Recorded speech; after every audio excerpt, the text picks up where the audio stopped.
Hey guys, welcome to Green Bean Fiction. So in today's video we are gonna see, what if Deku was trapped in Playtime Company? This story is La Ricreazione di Deku by Marcellocaselli. Before starting, make sure to hit that like button, as your one like motivates me to bring more stories, and subscribe the channel if you are new so you won't miss our latest videos.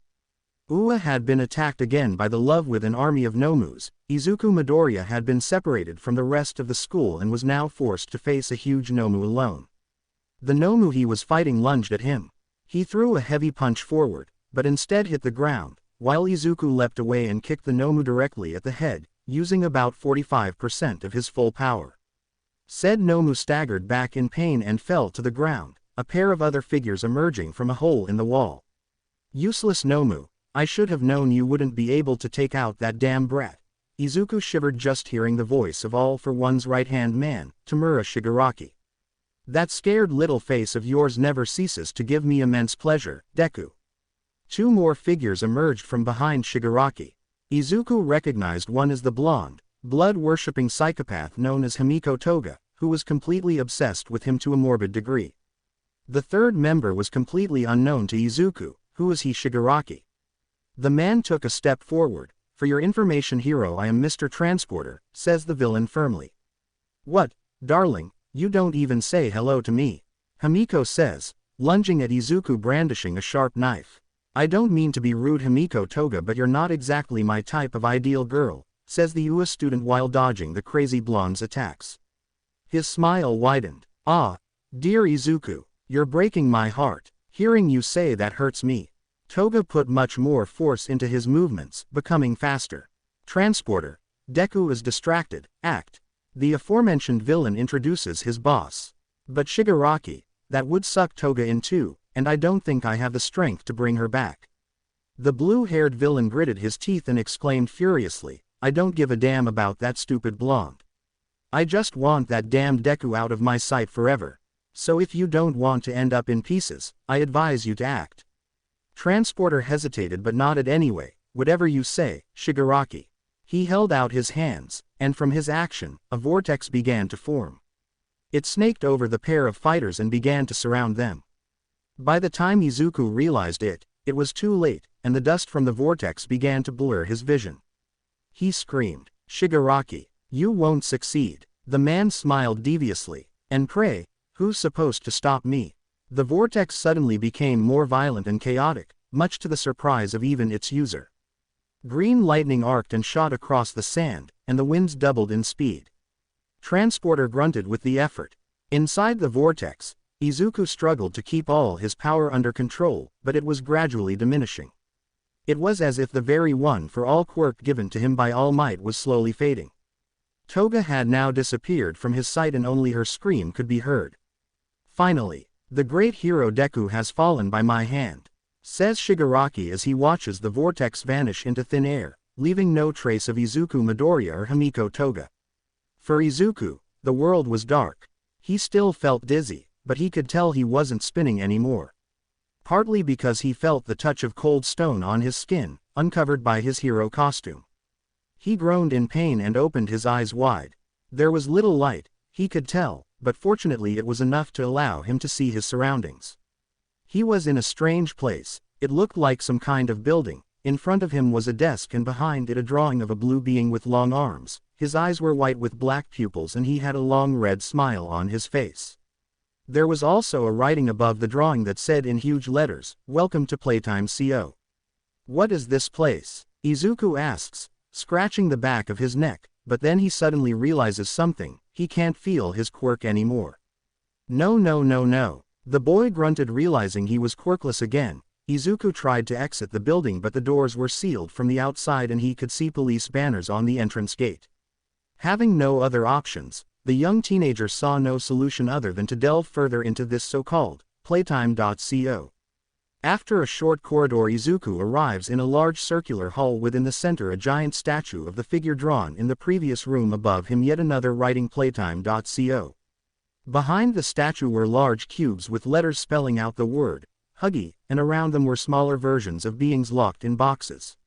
It must be a toy factory, Izuku said to himself as he got closer to the statue. The hero also noticed a sign with a description in English, which meant he'd ended up in America. At least he'd be in another English-speaking country. At least if he'd met someone, Izuku would have been able to communicate thanks to his teacher, Present Mike's English lessons. There was only one open room, and Izuku entered it to find a table with an old television and a video cassette, but what caught the young man's attention most was a strange object behind glass. It looked like a backpack with a blue hand giving a high five. Pretend the red hand isn't there, I couldn't find an image with just the blue hand. Izuku placed the cassette in the VCR under the TV and a video started playing. Izuku couldn't quite understand the video for several reasons. 1. The audio was damaged, and 2. He wasn't very good at English, but Izuku was able to understand the gist of the video. The object in the case was called a grab pack, and was used for various purposes in the factory, but Izuku doubted it was all that useful for any company to chop off the heads of little yellow men, as the animation in the video showed. Once the video was finished, the glass opened and Izuku took out and put on the grab pack. Izuku returned to the room with the statue and trying to get a grip on the instrument he landed it right on the statue's face. "Oops, sorry buddy," Izuku says to the statue as he pulls his hand back, but for a moment he could have sworn he heard a muffled growl, but it was probably just a figment of his mind. Returning to the main room, Izuku noticed that above a door there was a screen with a blue hand. Izuku attempted to use the grab pack, but conveniently the light suddenly went out. "My usual luck," groaned Izuku, going into another room that had opened due to the blackout, which luckily was the generator room. Luckily, the grab pack was also designed for electrician functions, and after a little puzzle, Izuku managed to restore the power. But for him it was pure shock when he saw that the Huggy statue had disappeared into thin air. "What the hell is going on?" said Izuku, slightly frightened as he activated the door with the blue hand with the grab pack. A long corridor opened up before him, but his blood ran cold when he saw a long blue arm with a yellow hand emerging from the last door in the corridor. As soon as Izuku took a slow, silent step forward, his arm quickly retracted inside the door. Izuku sighed and said to himself, "Okay, Izuku, breathe. You've been through worse." The UA student tried to steel himself. Reluctantly, Izuku pushed open the door with his hand, immediately getting into a fighting stance. Even though he no longer has his quirk, he still has some muscle. Strangely enough, there was nothing but yet another long corridor, this time very dark, with only one source of light, the room beyond the aforementioned corridor. This room was very different from the previous ones. It had a long, motionless conveyor belt in the center and on the ceiling a sort of claw that held down the red hand. In the same room, there was a door that Izuku would have needed both hands of the grab pack to open. The UA student climbed the stairs to a small balcony with what looked like a headboard that presumably controlled the claw. But it seemed that for it to work he would need to insert 4 generators into the keyboard. Finding them was no easy task, but fortunately the 4 generators were found and placed in their places. Izuku saw something blue hiding in one of the vents in the room for a moment, but when he looked again, there was nothing there. Now that Izuku had both hands of the grab pack, he was able to open the conduit. After a few minutes of walking through the claustrophobic factory ducts, Izuku emerged into an even larger room with a large, strange, colorful machine in the center with a sign above it that said "Make a friend." How big is this place? Izuku groaned in frustration as he looked at the machine. Meanwhile, in another part of the structure much lower than where Izuku was standing, Himiko Toga walked by humming a haunting melody while firmly gripping her knife. "Izuku, my darling, where are you?" the blood-loving blonde asks. "Are you looking for someone?" a deep, mechanical voice says next to the villain girl. Instinctively she throws her knife in the direction of the voice, which is a large open door shrouded in shadow. But the knife was grabbed in midair by a monstrous mechanical arm made of red wires and presumably human bones. Instead of fingers it had long, sharp claws that were thin but resistant looking. "Nice aim," the being complimented. "Excuse me, sir, could you give me back my knife?" Himiko asks innocently. The claw responds by dropping the knife toward the blonde girl, who catches it, somewhat surprised that the creature has granted her request. "I'm looking for my little treasure. I can feel that he's here somewhere. I want to find him so I can finally cut him into little pieces and drink his delicious blood," explains Himiko with a terrifying smile that exposes her sharp teeth. "How romantic you are. The mechanical arm chuckled as another figure still in the shadow approached. "You know, I can help you find your little treasure," the claw exclaimed, raising a pointed finger. "Would you really do that, sir?" Himiko says, her smile widening even further. "I certainly would, my dear. We are at playtime after all. We love seeing the smiles on our guests' faces. I assure you, we will find your beloved little treasure. All you have to do is sleep," explains the claw, who approached Himiko in a sinister way while from the door in the shadow a red gas expanded throughout the corridor and the young villain's vision darkened. After a few minutes in here, Izuku explored the new room he was in. He discovered that there was an exit from the factory, but the only way to open the door was to put a toy on a pedestal, because apparently one of the mottos of the playtime was "you can't go out without a friend," which evidently referred to a toy. What kind of corporate policy do Americans have? The UA student said to himself. Izuku approached the large make-a-friend machine but noticed that the power was out. Izuku climbed some stairs next to the exit door that led him to the room's generator. Using the grab pack, Izuku managed to restore power, but soon after, a voice Izuku knew all too well was heard coming from the ducts. "Darling, where are you?" came Toga's voice, but something was different this time. Her voice seemed lower than usual, and the sound of her footsteps as she moved through the ducts was very loud, as if her shoes were made of lead.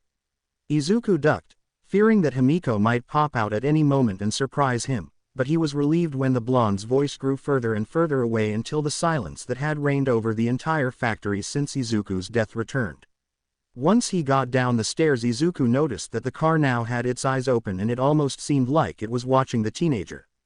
Despite this, Izuku pressed the activation button on the keyboard in front of the machine and it turned on. Toy pieces began to be transported by roller into the central machine, which soon released the final product, a sort of cat-bee hybrid. Izuku took the toy and placed it on the pedestal, and the door opened. Izuku let out a sigh of relief, and through the door, only a short corridor separated him from the exit. Izuku hopes to find the nearest American heroes as soon as possible so he can contact Japan, but above all, he hopes to regain his quirk. But before Izuku could cross the last door in the corridor, a gigantic figure emerged from it. The student's eyes widened as he discovered that in front of him was the same statue as before. This time, its mouth was open in a bizarre way, revealing a multitude of long, sharp teeth. The creature approached Izuku, who ran away screaming. He didn't care if Himiko was still in the area and could hear him, for now Huggy is the biggest threat problem. Izuku returned to the make-a-friend room and noticed that one of the vents had opened. Without thinking twice, he ran towards the vent and quickly entered, chased by the blue monster. The duct was dark, but luckily his costume also came with a flashlight for night patrols.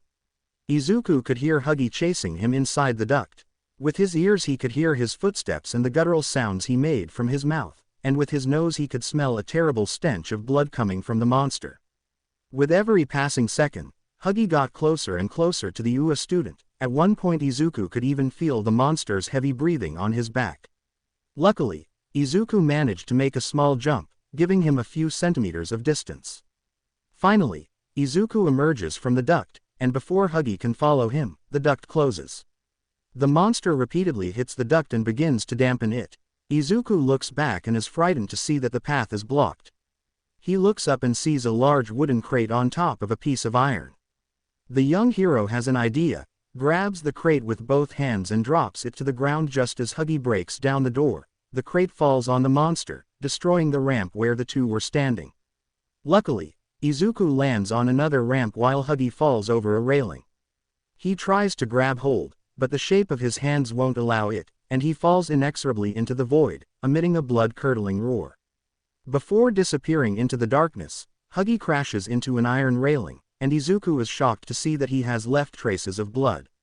After nearly half an hour of deep breathing and processing the events, Izuku continued on in hopes of finding a new exit. A gigantic wall appeared in front of the boy, and on it was a door with a gigantic red flower drawn around it. Izuku reluctantly opens the door and finds himself in a completely different environment than before. It looked like a dollhouse with little toys on the floor, and in the center of the room a glass case with a small porcelain doll in the center with reddish hair. She was wearing a medieval noble dress and her eyes were closed. Izuku's heart was begging him to open the box while his instincts were begging him not to. Izuku finally listened to his heart and used the grab pack to grasp the handle of the case, swinging it open. The lights began to flicker, and finally the doll's eyes widened, gazing deeply at Izuku. A shiver runs down the young hero's spine as the doll watches him. Her lips form a desperate smile and she says in a childish but disturbing voice, "You opened my cage. You opened my cage." The doll watched Izuku for a few moments before making an inhuman lunge towards him. The UA student was petrified with terror and could do nothing but close his eyes waiting for the blow. But instead of a sharp pain, Izuku felt something small cling to his costume. Izuku opened his eyes and looked down. The young hero was very surprised to see the porcelain doll that until a second before seemed to want to kill him tenderly embrace him. "Thank you, thank you, thank you, thank you," the doll exclaims now in a much gentler and less creepy voice. The doll let go of Izuku and gave a small bow, lifting her dress slightly, saying, "I'm sorry, I forgot my manners. My name is Poppy, and I thank you so much for freeing me." Izuku let out a sigh of relief and bowed to the doll saying, "Izuku Midoriya, and you are welcome. It's my job to help people in need," he said as the now familiar Poppy took on a curious look.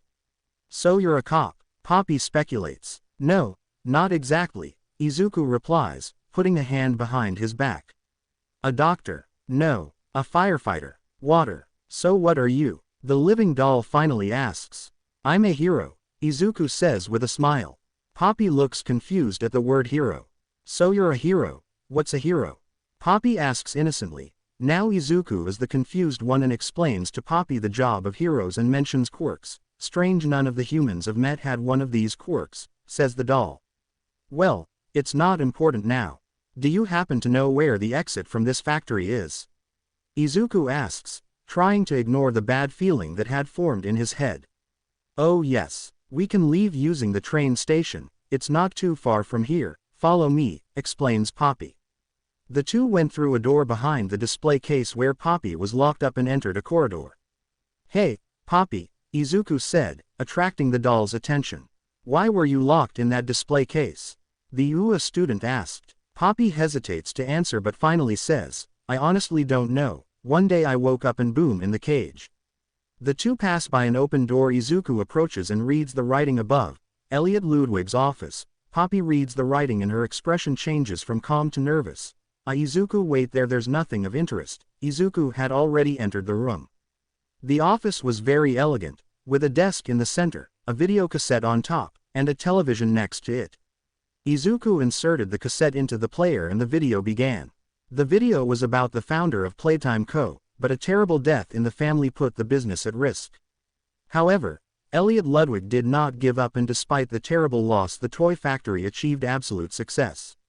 However, the video ended abruptly when the narrator was supposed to explain how Elliot achieved success.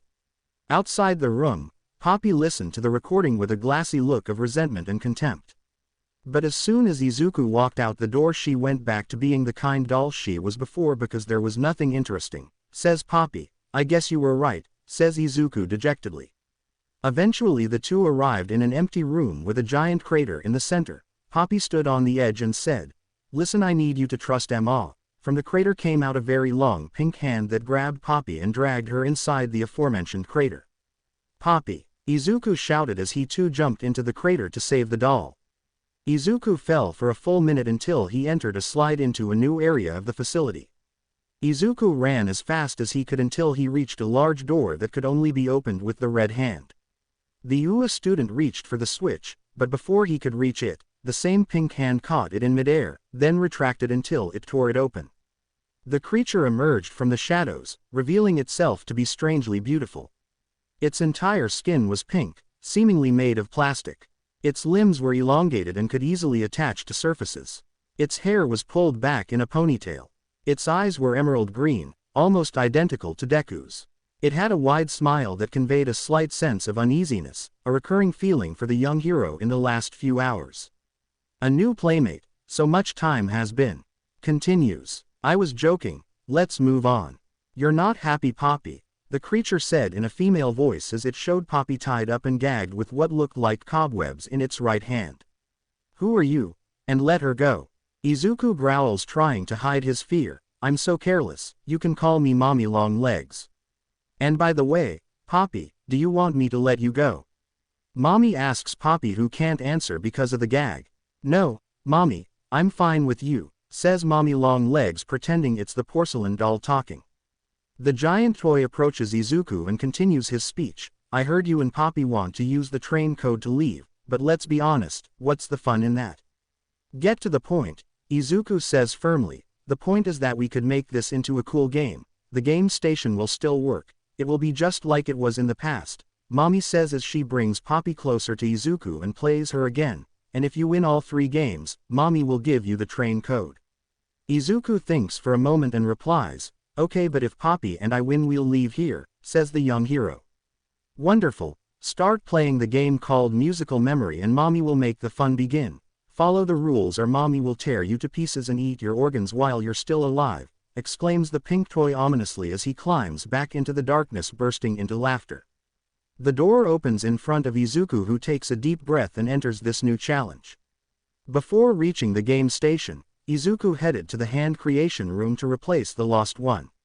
The only one he managed to find was a green hand that, according to what had been said in a recording, was capable of transferring electricity. The young hero believed that it would also be useful for defense. Izuku came to a giant amusement park-like room and at the end was a large train. Izuku entered a flight of stairs marked, Musical Memory. Izuku noticed that the walls of the corridor leading to the game featured a recurring image of a golden rabbit in a green suit with plates in its hands. It seemed to be called Bunzo Bunny. Entering the main room, Izuku walked across a small bridge until he ended up on a circular platform. As soon as the UA student stepped into the center of the platform, the lights came on and a screen explained that the game consisted of remembering the colors shown and pressing them again with the grab pack, and if you lose, Bunzo Bunny will drop from the ceiling and give you a surprise. Izuku looks up and is shocked to see the rabbit hanging from a string above him. The bridge retracts, preventing the UA student from having any chance of escape. Mommy Longlegs appeared from a glass window on either side of the room and said, "Isn't it wonderful, dear?" "It's been years since Mommy's seen this operating station," said the pink toy. "What do you mean?" asks Izuku. Mommy sighs and replies, "You see, before here it was full of children having a lot of fun. And now nothing." Izuku realizes that this place has probably been abandoned for years and therefore all the magically alive beings are stuck there in total solitude. But now someone's here again. "I can't imagine how happy Bunzo is," says Mommy, returning to her kind, cheerful tone. "Without further ado, let's get started," exclaims Mommy. Red, blue, yellow and green buttons appear on the platform. As a robotic voice says the order, Bunzo slowly begins to descend and comes back up when the order is correct. Robotic voice: red, green, yellow, blue. Izuku: red, green, yellow, blue. Robotic voice: yellow, green, green, blue, red, blue. This time it was more difficult to remember the order, but Izuku would not give up. Izuku: yellow, green, green, blue, red, blue. The sound of children clapping indicates that this level has been completed. But other buttons begin to appear on the platform, and some don't represent colors at all. Robotic voice: yellow, white, question mark, blue, blue. Izuku: yellow, white, question mark, red. A disappointed children's voice makes the young hero understand that he was wrong and Bunzo gets closer and closer.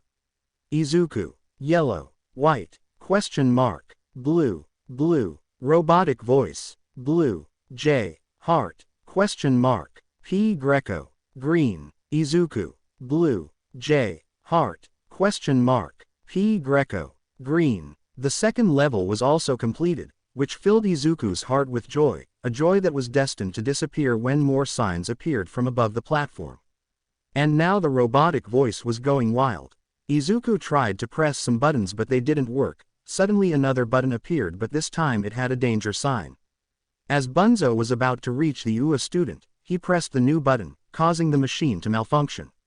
"It broke. It's not funny," Mommy Longlegs says apathetically. "But since you did such a good job, Mommy decided to give you a part of the train code. Look up." Izuku obeys and one of the toy's hands comes out of a duct holding a torn piece of paper. Izuku grabs it and a drop of water falls on his hand. Izuku looks up and sees tears dripping from Bunzo's eyes. Continue towards Whack-a-Wuggy, says the pink toy.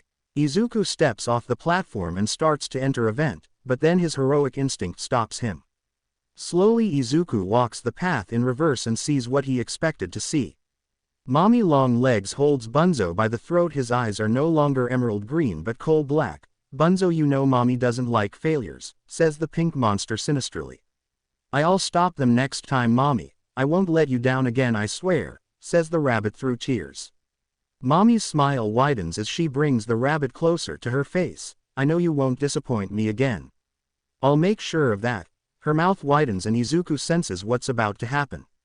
Wait. The UA student's scream echoes throughout the room as mommy's neck twists 360 degrees to look at Izuku with a determined look. What are you doing here? He asks in a venomous tone, but then his eyes return to normal and he says, you should be at the game station by now, dear. Wait, are you worried about Bunzo? Don't worry, he's just sad because his game broke, isn't it, Bunzo? Asks the pink toy, turning to the rabbit, who nods in response. So off to the next game, says mommy. Ladies first, says Izuku gallantly. Mommy's cheeks redden for a second but then go back to normal and she says, what a polite boy. Okay, but don't keep mommy and Bunzo waiting. We'll deal with it later. So mommy goes into a large duct leaving Izuku and Bunzo alone. The two remain silent for a few seconds before Izuku says, just a little, right?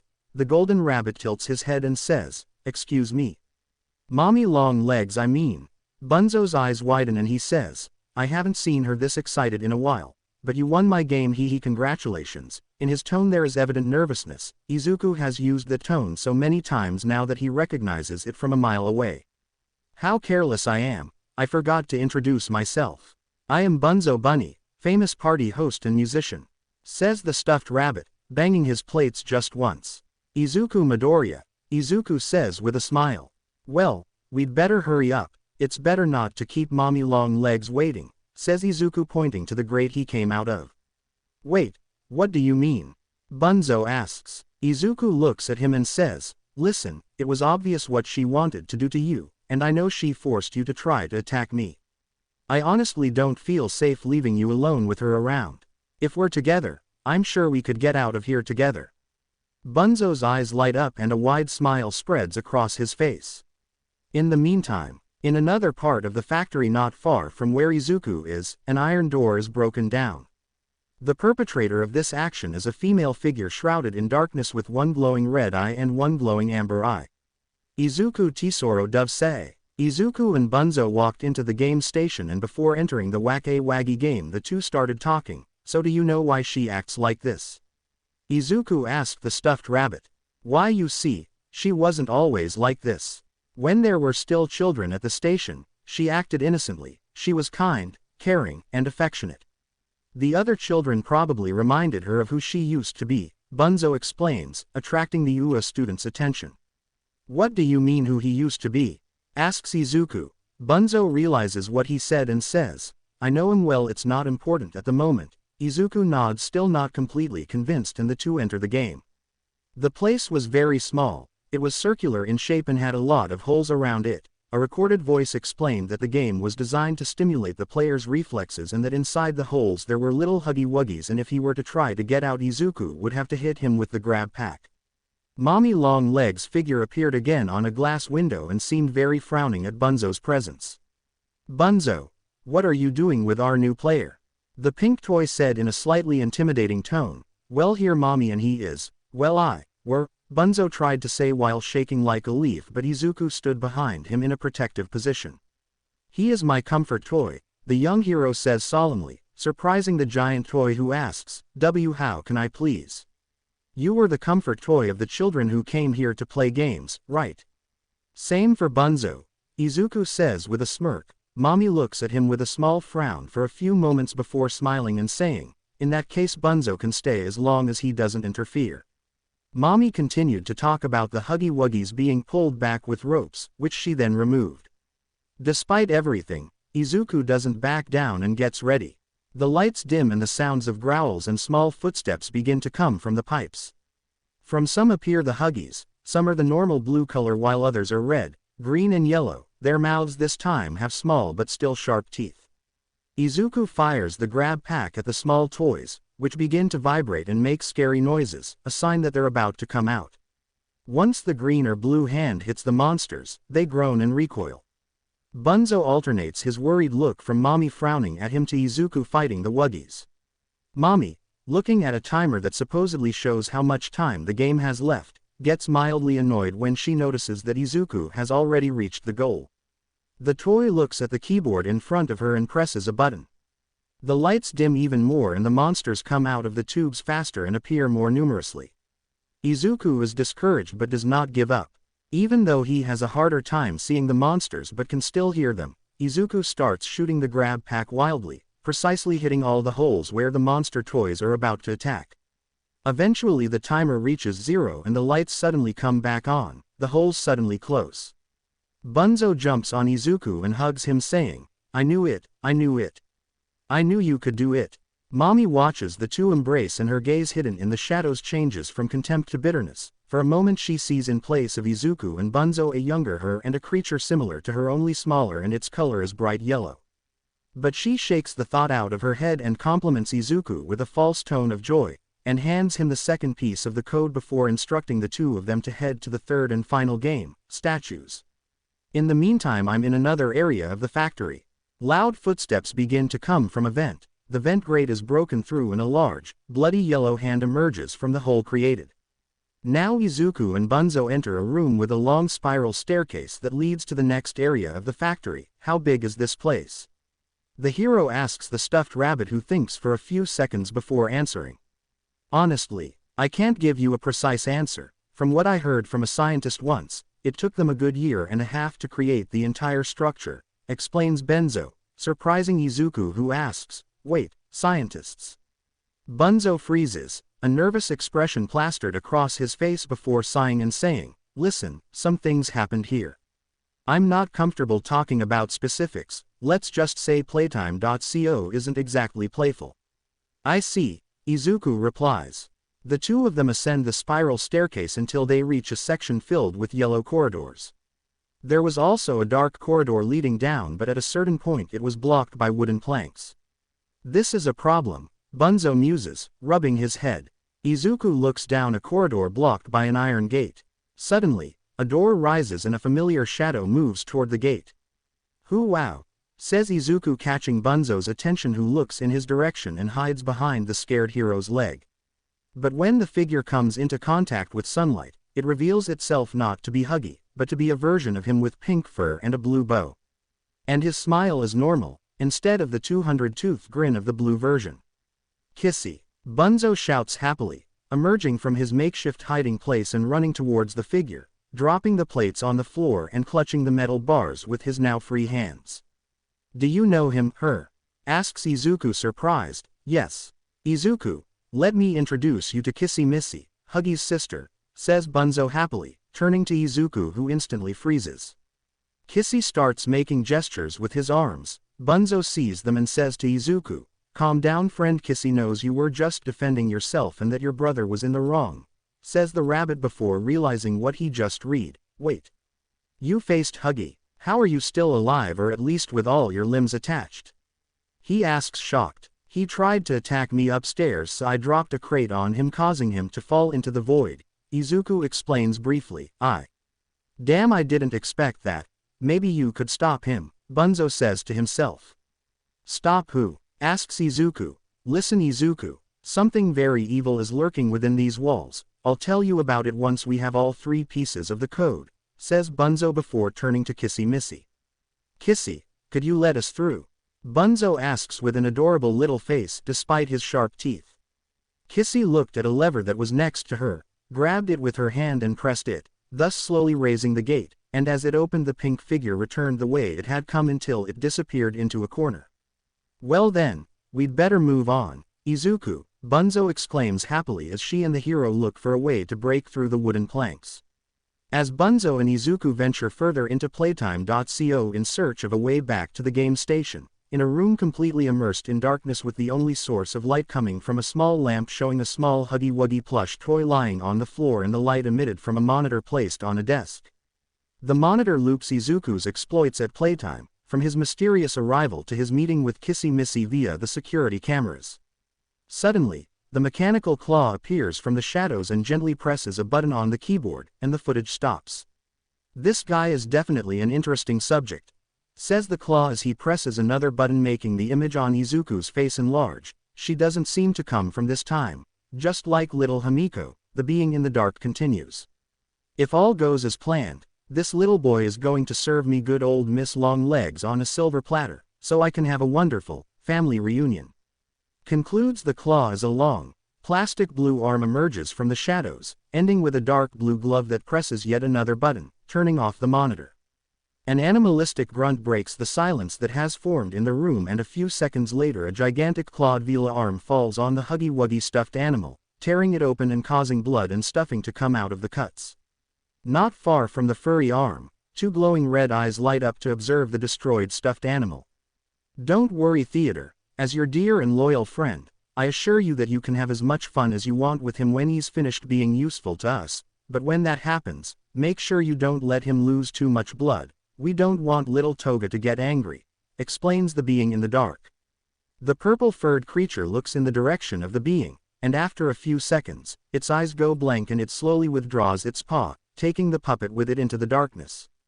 Once both the arm and the puppet disappear into the darkness, the lamp goes off, darkening both the room and the screen.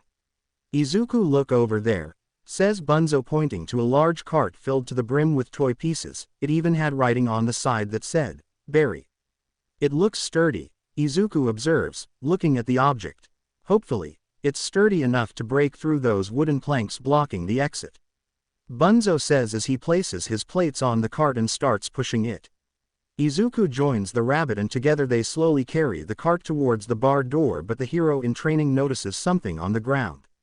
"Bunzo, watch a videotape," Izuku says, leaving the cart and picking up the dusty tape. "Oh yeah, there are loads of them scattered around the factory. There's a VCR there," explains Bunzo, pointing to a television on the ceiling with a cassette slot. Izuku carefully placed the cassette into the VCR along with a video interview of a Playtime employee. "The usual Playtime, hiding their horrors even from their own employees," Bunzo says contemptuously. "Do you know what that employee was talking about?" Izuku asks Bunzo, who responds with, "We don't talk about him much, especially since mommy forbids it." He calls himself the prototype, with the last part whispered. "The prototype doesn't inspire me to do anything good," says Izuku. Bunzo sighs and says, "I'll tell you more about this later. For now, we'd better get back to the game station before mommy gets mad." So the two go back to pushing the cart. In the end, the two crash the cart against the wooden bars, breaking them. Bunzo obviously takes back his plates first. The corridor leads them back to the game station, and as Izuku and Bunzo head towards the third and final game, the rabbit freezes, staring at the ceiling. Izuku notices him and follows his gaze, and his eyes fill with terror when he sees all the mini Huggies hanging from the ceiling by lifeless cobwebs. "She wasn't like that. Why did all this have to happen to us?" Bunzo asks as a black tear rolls down his yellow, rag-like face. Izuku kneels down and places his hands on Bunzo's shoulders and asks, "Bunzo, please tell me what happened at Playtime. I can't help you if you don't tell me the secrets that lie within these walls." Bunzo looks at the teenager uncertainly but finally gathers his courage and begins to explain, "We weren't always like this. We were just normal children before. Orphans at least. We were all placed under the protective wing of Playtime Co, or at least that's what the company led the public to believe. The truth is, they used us for their experiments. They turned us into these abominations." Izuku is shocked by what he hears. What appeared to be an innocent toy factory was actually a cover for illegal human experimentation. "Was mommy a human too?" Izuku asks Bunzo, who replies, "Yes, her name was Marie Payne. Her mother abandoned her when she was a few months old, from what she told us before the experiments. Even after the transformation, she remained kind and caring until the day they end." Bunzo was interrupted by the game station intercom, which had mommy's voice, "Attention players, you are prepared to head towards the last game to access the train," says the voice before fading away. "Better if I continue after we get on the train," says Bunzo before heading to the third game, followed by Izuku, who ends up taking the lead. Meanwhile, not too far from the game station, in a dirty corridor full of torn and blood-covered toy pieces, a slender shadow stretches out and says in a mechanical, feminine voice, "Darling. I know you're here. I can feel your delicious blood." Izuku and Bunzo walked down yet another long corridor until they entered the room where the third and final game would take place. Well, calling it a room isn't the right term, as it was a gigantic hall, where there were various obstacles such as a small maze and a sort of small playground. "Why do I think this will be the hardest game?" Izuku asks with a fearful expression. "Because that's how it is," replies the stuffed rabbit, looking nervously at the dark parts of the room. The recorded voice of a television attached to the wall broke the silence that had formed in the gigantic room. The voice, like the other games, was explaining how it would unfold. When the video ends, next to the TV from a shady area, a terrifying being with the body of a hairy worm with many small, thin legs and a head that resembled that of a dog with large, almost completely black eyes and a disturbing smile with many small, sharp teeth and a tongue of fire. "PJ," says Bunzo, referring to his friend who remains silent, watching them without making a sound. A light comes on in the upper part of the room and Mommy is revealed watching the two from the glass window. "You know, it was always sad to see the children go away. Before they did it, they told me they were afraid of dying alone and Mommy always consoled them. But you've definitely worked here, so if anyone deserves to die alone, it's you," says the spider toy. "Wait, what? I've never," Izuku tries to say before the light in the room Mommy was in goes off and PJ starts moving slowly when the light goes off and a creepy song starts. "Bunzo, get on my shoulders," Izuku said quickly, and the rabbit puts the plates in his mouth and makes a long leap, ending up clinging to the UA student's shoulders. Izuku and Bunzo then entered the cardboard maze, but after about 5 seconds the music stopped and the lights came back on and the two froze. The lights went out again at the same time as PJ also entered the maze, so Izuku started running as fast as he could. Incredibly, the two managed to escape the maze just before the light went out. "Isn't Bunzo your friend?" Izuku asks the rabbit, who replies, "Yes, but he only listens to Mommy. There's no point in trying to reason with him." Then the lights went back out and the duo quickly crossed the corridor, climbing onto one of the games and from there using the grab pack to hold on to some rings attached to the ceiling. The light came back on just as Izuku and Bunzo were in midair. This time it stayed on for much longer. In fact, it only went off when PJ reached the ride that Izuku and Bunzo had previously climbed. Luckily, the two managed to swing through the various rings and found themselves in front of 3 tubes. One said, "Easy," one said, "Difficult," and the last one had, "Very difficult," written on it. "Take the easy one, it's really easy," says Bunzo, pointing to the tube with that writing despite the plates in his mouth. Izuku nods and as soon as the lights go out he runs inside that tube, which turns out to be really difficult. The lights come back on just before the two exit the tube, and this time they stay on even longer so that when Bunzo turns around he can see PJ, who is just a few inches away from them. As soon as the lights go out Izuku runs with all his strength. The two end up in front of a sea of blue cubes with very large yellow cubes in the middle that form a path. Izuku jumped onto the first 2 large cubes before the lights came back on, and PJ made it to the first cube. As soon as the lights went out Izuku made several precise jumps, but at the end of the course Izuku saw that the rest of the course had collapsed, forming a dead end. But luckily Izuku saw a pipe on the ceiling in front of a glass window, and before PJ could reach him and Bunzo, the UA student hit him with the grab pack and broke the glass with his body and Bunzo's. The two ended up in some sort of small office. Bunzo got off Izuku's shoulders and said while breathing heavily, "That was a close call, damn. I don't think Mommy will be happy," says Izuku. "Don't call me detective," comments Bunzo, taking his plates back in his hands. "We'd better go to the game station. We'll find a way out of here, with or without the code," says Izuku. So the hero and the toy pass through an open door, continuing their journey outside the factory. Bunzo and Izuku walked around Playtime.co trying to find a way to the train room while Mommy Long Legs looked for them not too far away. "Guys, where are you? The game is over, you've gone," says Mommy as she tries to find the two fugitives. "It's better to be quiet," says Bunzo, and Izuku nods silently. "Show yourself and Mommy will give you the final piece of the train code, I promise," Mommy says, but this time she seems more nervous. However, while running away, Izuku and Bunzo see a poster and stop to look at it. It shows Mommy together with two beings similar to her. One is blue, has a mustache and wears a hat, while the other is smaller, yellow and wears a diaper. Bunzo looks at the poster wistfully and Izuku notices it, as that, them. The UA student asks the puppet. Yes, they were her world. After she was transformed into a toy, they were there to help her. But ever since that damned prototype took them away, she hasn't been the same, even though she pretends to be. Something inside her simply broke, and I fear it can't be fixed, Bunzo explains with a sad tone in his voice. You know I hate those who cheat during the games, Mommy says from afar. We have to move on, Bunzo says, so the two continue on their way. Come on, the rules are simple, you die and I'll watch, now come back here, says Mommy as Izuku and Bunzo enter a narrow ventilation shaft. How dare you disobey me? I'll find you, I'll find you. Where are you? Where are you? Mommy Longlegs screams in a now demonic tone as the hero and the rabbit emerge from the vent. I think I'm going to have nightmares, Izuku says softly.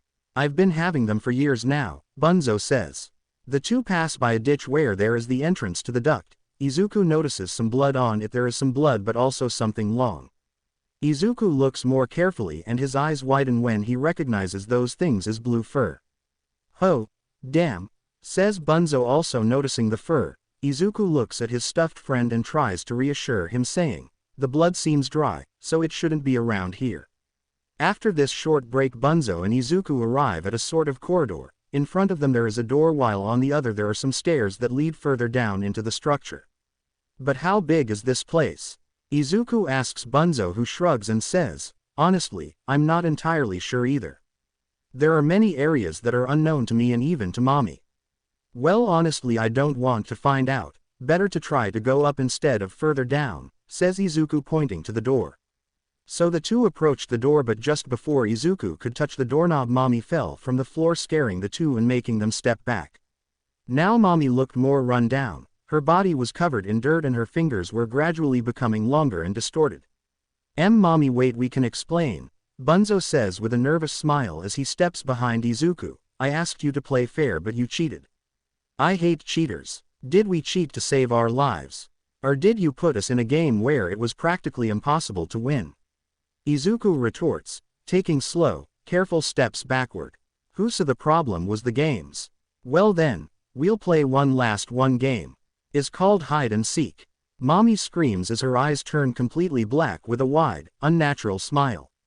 10, 9, Mommy says in a childish tone, terrifying Bunzo and Izuku, let's run. Izuku shouts before grabbing Bunzo in his arms and running towards the stairs. 8, 7, 8, 5 inches says Mommy as she approaches the stairs. Meanwhile Izuku and Bunzo arrive on the ground floor.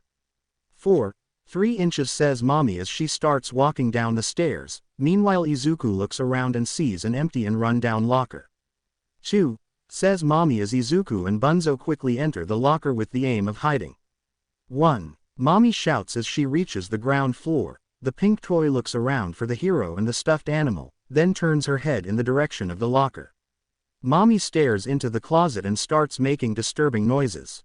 Izuku and Bunzo hold their breath as Mommy cranes her neck towards the locker but a noise catches her attention, so the spider creature runs on all fours towards the source of the noise and leaves the room. After a few seconds of silence Izuku says, okay, we're in trouble. Bunzo slowly turns his head towards Izuku and gives him a, don't tell me, face. After about a minute Izuku and Bunzo finally come out of the locker. Bunzo is visibly scared, breathing heavily and looking around frantically. Seeing this Izuku kneels down in front of him and says, Bunzo everything will be okay. I won't let her hurt you, I promise. Hearing this Bunzo gives a weak smile and calms down slightly. But how do we keep Mommy from seeing us? Asks the stuffed rabbit. Izuku looks around and sees a large cardboard box with a slit in it. At that moment Izuku thinks back to a game he played with his classmates and smiles in satisfaction as an idea comes to him. I think I just got an idea, says the UA student. So the two of them get into the cardboard box and begin walking cautiously down a corridor. But suddenly, Mommy Long Legs comes out of one of the doors, leaving Bunzo and Izuku frozen, not daring to move a muscle. The pink toy looks around for a few seconds before entering another room. Bunzo and Izuku then enter the room from here Mommy and exit and end up in a room in the center of which is a turned-off incinerator. Izuku notices that in the incinerator there is a key that could open a locked door that was located in the room. Use the green hand to activate the incinerator, Bunzo whispers. Izuku sighs and removes the box, then the UA student shoots the green hand at an active generator taking its electrical energy then places it on the switched-off generator that was connected to the incinerator. The noise attracts Mommy who heads into the room. Scared Izuku and Bunzo quickly run into the furnace just before the fire ignites. Luckily the furnace was damaged and only the front part caught fire. Mommy meanwhile entered the room and looked at the incinerator but fortunately she didn't get any closer as the heat could have damaged her plastic body and she didn't notice Izuku and Bunzo. After about a few seconds of searching the pink monster gives up and leaves the room, and the moment it leaves the room the incinerator breaks completely and the flames go out. Izuku takes the key and together with Bunzo they exit the broken incinerator. Damn, that was a close call, Izuku whispers and Bunzo just nods.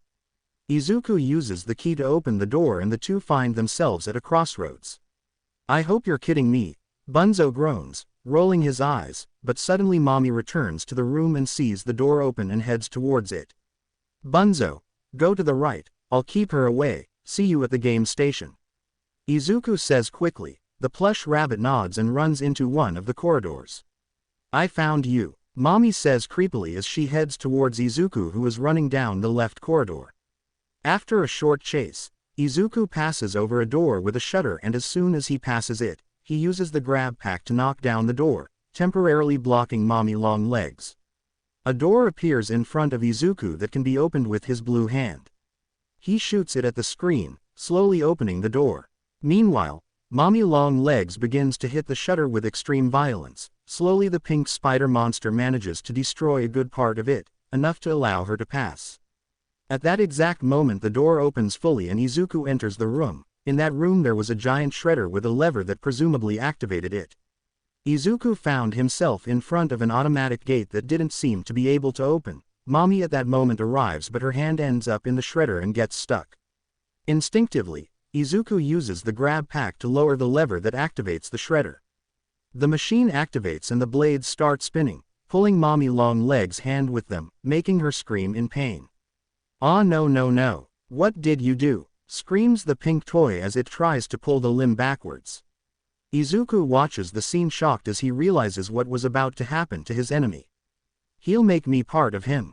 I don't want that, please no. Mommy screams as she accidentally puts her second arm into the shredder and it gets pulled in two.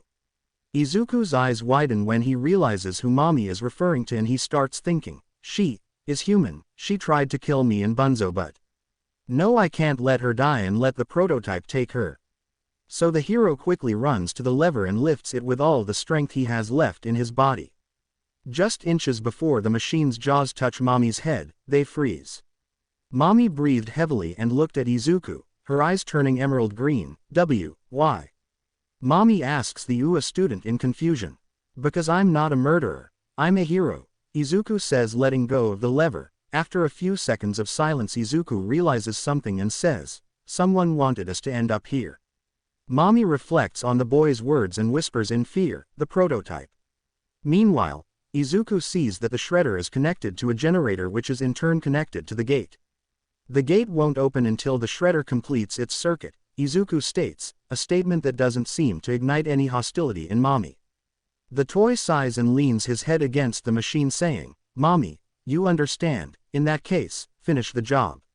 Not that Mommy can survive in this state, go back to Bunzo and Poppy and get out of here. Izuku looks at Mommy silently before saying, no. There's no need to kill you, I can try to reverse the gears so it will free your arms. Mommy looks at Izuku in surprise and with slightly red cheeks, so Izuku removes a part of the chopper and starts fiddling with the controls. About a minute later the machine reactivates but this time the jaws begin to free Mommy Long Legs' upper limbs. After a few seconds the pink toy is completely free. Once free, Mommy collapses next to a door closed by a half-closed shutter. Izuku sits down next to the pink toy. Why did you help me? Why did you show me mercy when mommy didn't show mercy to you or Bunzo? Mommy asks, turning her head towards the green-haired boy. Because I don't want anyone else to suffer because of the prototype, Izuku says, getting mommy's attention. Wah, how do you know about him? Wait, you. Are you one of them? Screams the giant pink monster as his eyes begin to turn black. Izuku starts shaking his hands in denial as he says, "See, calm down mommy, I don't know what you're talking about, I've never worked here." Mommy seems confused by Izuku's statement. Then why do you have a grab pack? Employees always have a grab pack, the spider toy frowns. I found it when I ended up here, and one of his hands was even missing, Izuku replies with a poker face. Mommy then calms down and says, in that case, I guess you don't deserve to die alone here. Izuku smiles at the talking toy, but that calmly formed footprint is broken by an eerie shuffling sound that makes Izuku suspicious and terrifies Mommy long legs. From the half-open shutter a disturbing mechanical claw makes its appearance. No no no no, Mommy whispers, terrified at the sight of the metal limb. Is it by any chance? Asks Izuku. Yes, that's, Mommy says shakily as she wraps her arms around Izuku's waist in a sort of hug. The prototype. Izuku, with Mommy clinging to his back, runs towards the gate that is slowly opening. Meanwhile, the mechanical claw begins to touch the ground with its claws for a few seconds before retracting into the door with a screeching noise. Well, honestly, I expected something more, Izuku says, raising his eyebrow as Mommy continues to stare at the door in terror. But immediately after these words you can hear the noise of a circular saw coming from behind the door. The shutter is smashed and a figure familiar to Izuku enters, making the UA student's eyes widen. In front of Izuku and Mommy was Himiko Toga, but she was different from the last time Izuku had seen her. Her right arm was replaced by a steel arm with a circular saw for a hand, her left eye had been replaced by a doll's eye with a red pupil, parts of her neck had been replaced with iron plates, and her clothes were stained with blood, but despite this, the girl had her usual dazzling smile. "Chi Toga," Izuku says in a shocked voice, he turned her into one of his servants, Mommy whispers looking at the now cyborg girl. "Who, Izuku? I finally found you," Toga says in a distorted voice as she slowly walks towards the two.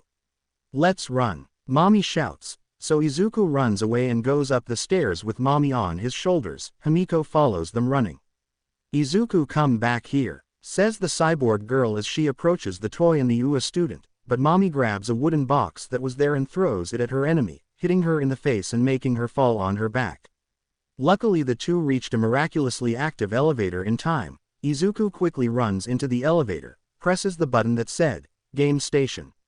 Toga tries to attack with his saw hand but doesn't have time and the elevator starts to rise.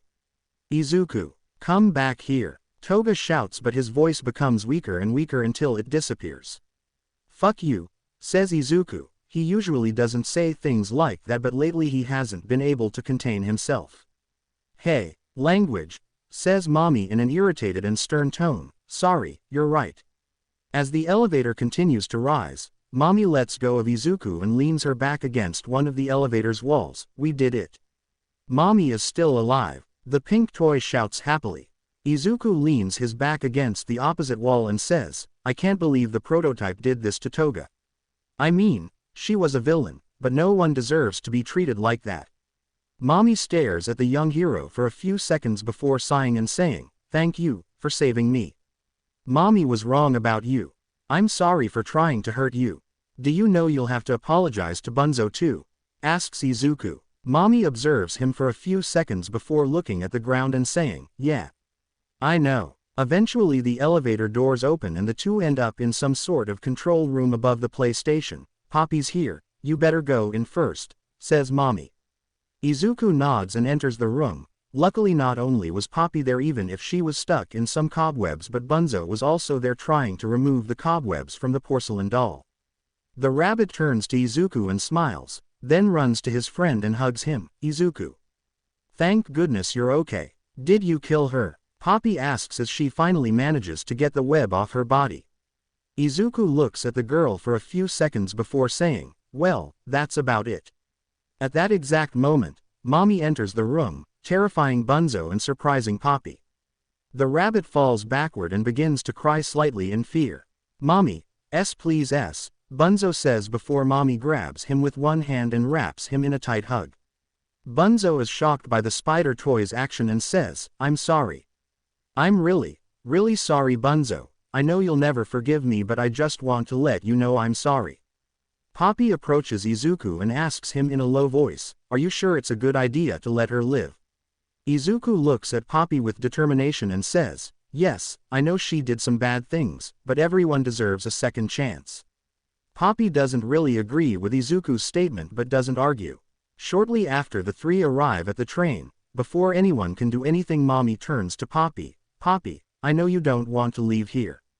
Izuku looks at the porcelain doll in surprise. She sighs and says to Izuku, listen Izuku, you said you're a hero, you help people right?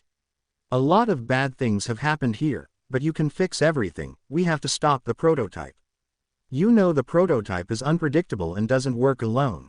Mommy asks. Izuku smiles and says, so, now we're a team, together we can stop the prototype. I promise you we can defeat the prototype. Izuku says all this with a beautiful smile on his face. Seeing that expression, Mommy blushed slightly and a feeling began to form in her chest that she thought she would never feel again. But the extendable plastic toy shakes off those thoughts and, together with the others, Izuku enters the now complete code and the train finally leaves. Meanwhile, the prototype observes the entire scene in a dark room. The only lighting is the light from various monitors showing the views of various security cameras. The being in the shadows growls in irritation. Calm down, Theo, stay at the daycare and make sure you worship me properly. As for our unwanted guests, I have a few ideas for them. The train won't bring them to you right away. Come in, my dear followers, says the prototype, changing voices several times as he speaks. A door opens and three figures appear. The first is a monster similar to Huggy but much more terrifying. Its fur was coal black with small red spots. It had large blood-stained claws. Its many eyes were white without pupils. Its fangs were very long and sharp and on its stomach was a large mouth with sharp teeth. The monster growls but lowers its head before the prototype still hidden in the shadows. The second was a creature similar to Mommy Long Legs, but unlike her color was tending towards purple, she had gray hair, and she also wore glasses. The third was a strange monster. Its body was a box with a star drawn in the center. Its legs and arms were long springs with red, clawed feet and hands at the end. Its head was square, hairy and red in color. Its eyes were black and its jaws were full of teeth. Killy Willy, Granny Long Legs, Boxy Boo serve your savior find Poppy, Mommy, Bunzo and Mommy Long Legs then kill them and bring them to me so I can become even more complete, explains the prototype. The three monsters lower their heads slightly and leave the room running towards their new prey. Let Project Playtime begin, the prototype says darkly in a distorted voice as the other monster in the shadows lowers its head in adoration. By now the train had been moving along its route for a few minutes. Izuku was talking to Bunzo, thus giving Mommy and Poppy the chance to talk. So Marie Payne, what convinced you to join us? The red-haired doll asks the pink one who frowns at her previous name. Izuku saved me, he had the chance to kill me but he didn't, says Mommy with a sigh.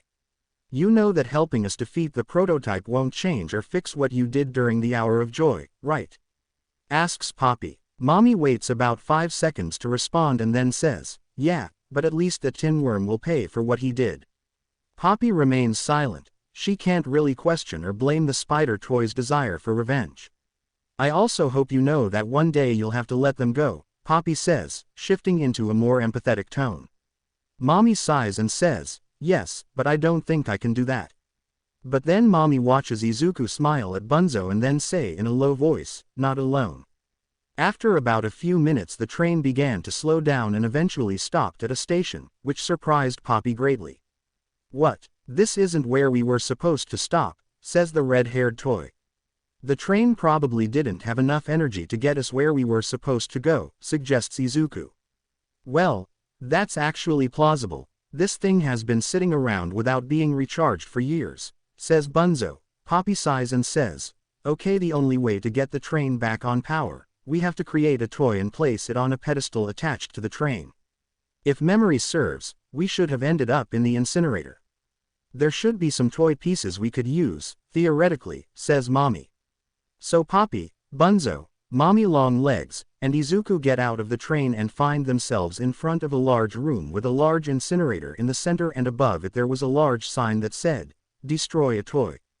The quartet split up with Izuku and Mommy searching the upper part of the large room. The two walked through the corridors for a few minutes and still no toys were found. "Hey Mommy, do you want me to call you by your real name?" Izuku asks the pink toy, who freezes before saying, "You mean Marie Payne? Well, honestly it doesn't really make that much of a difference to me." Izuku nods as he finds the tail of a toy called a candy cat on a shelf. "Well, that's a start," the UA student says with a hopeful smile. Mommy watches Izuku smile and it makes her smile back, but then Mommy thinks back to a nice time with her previous family and looks away.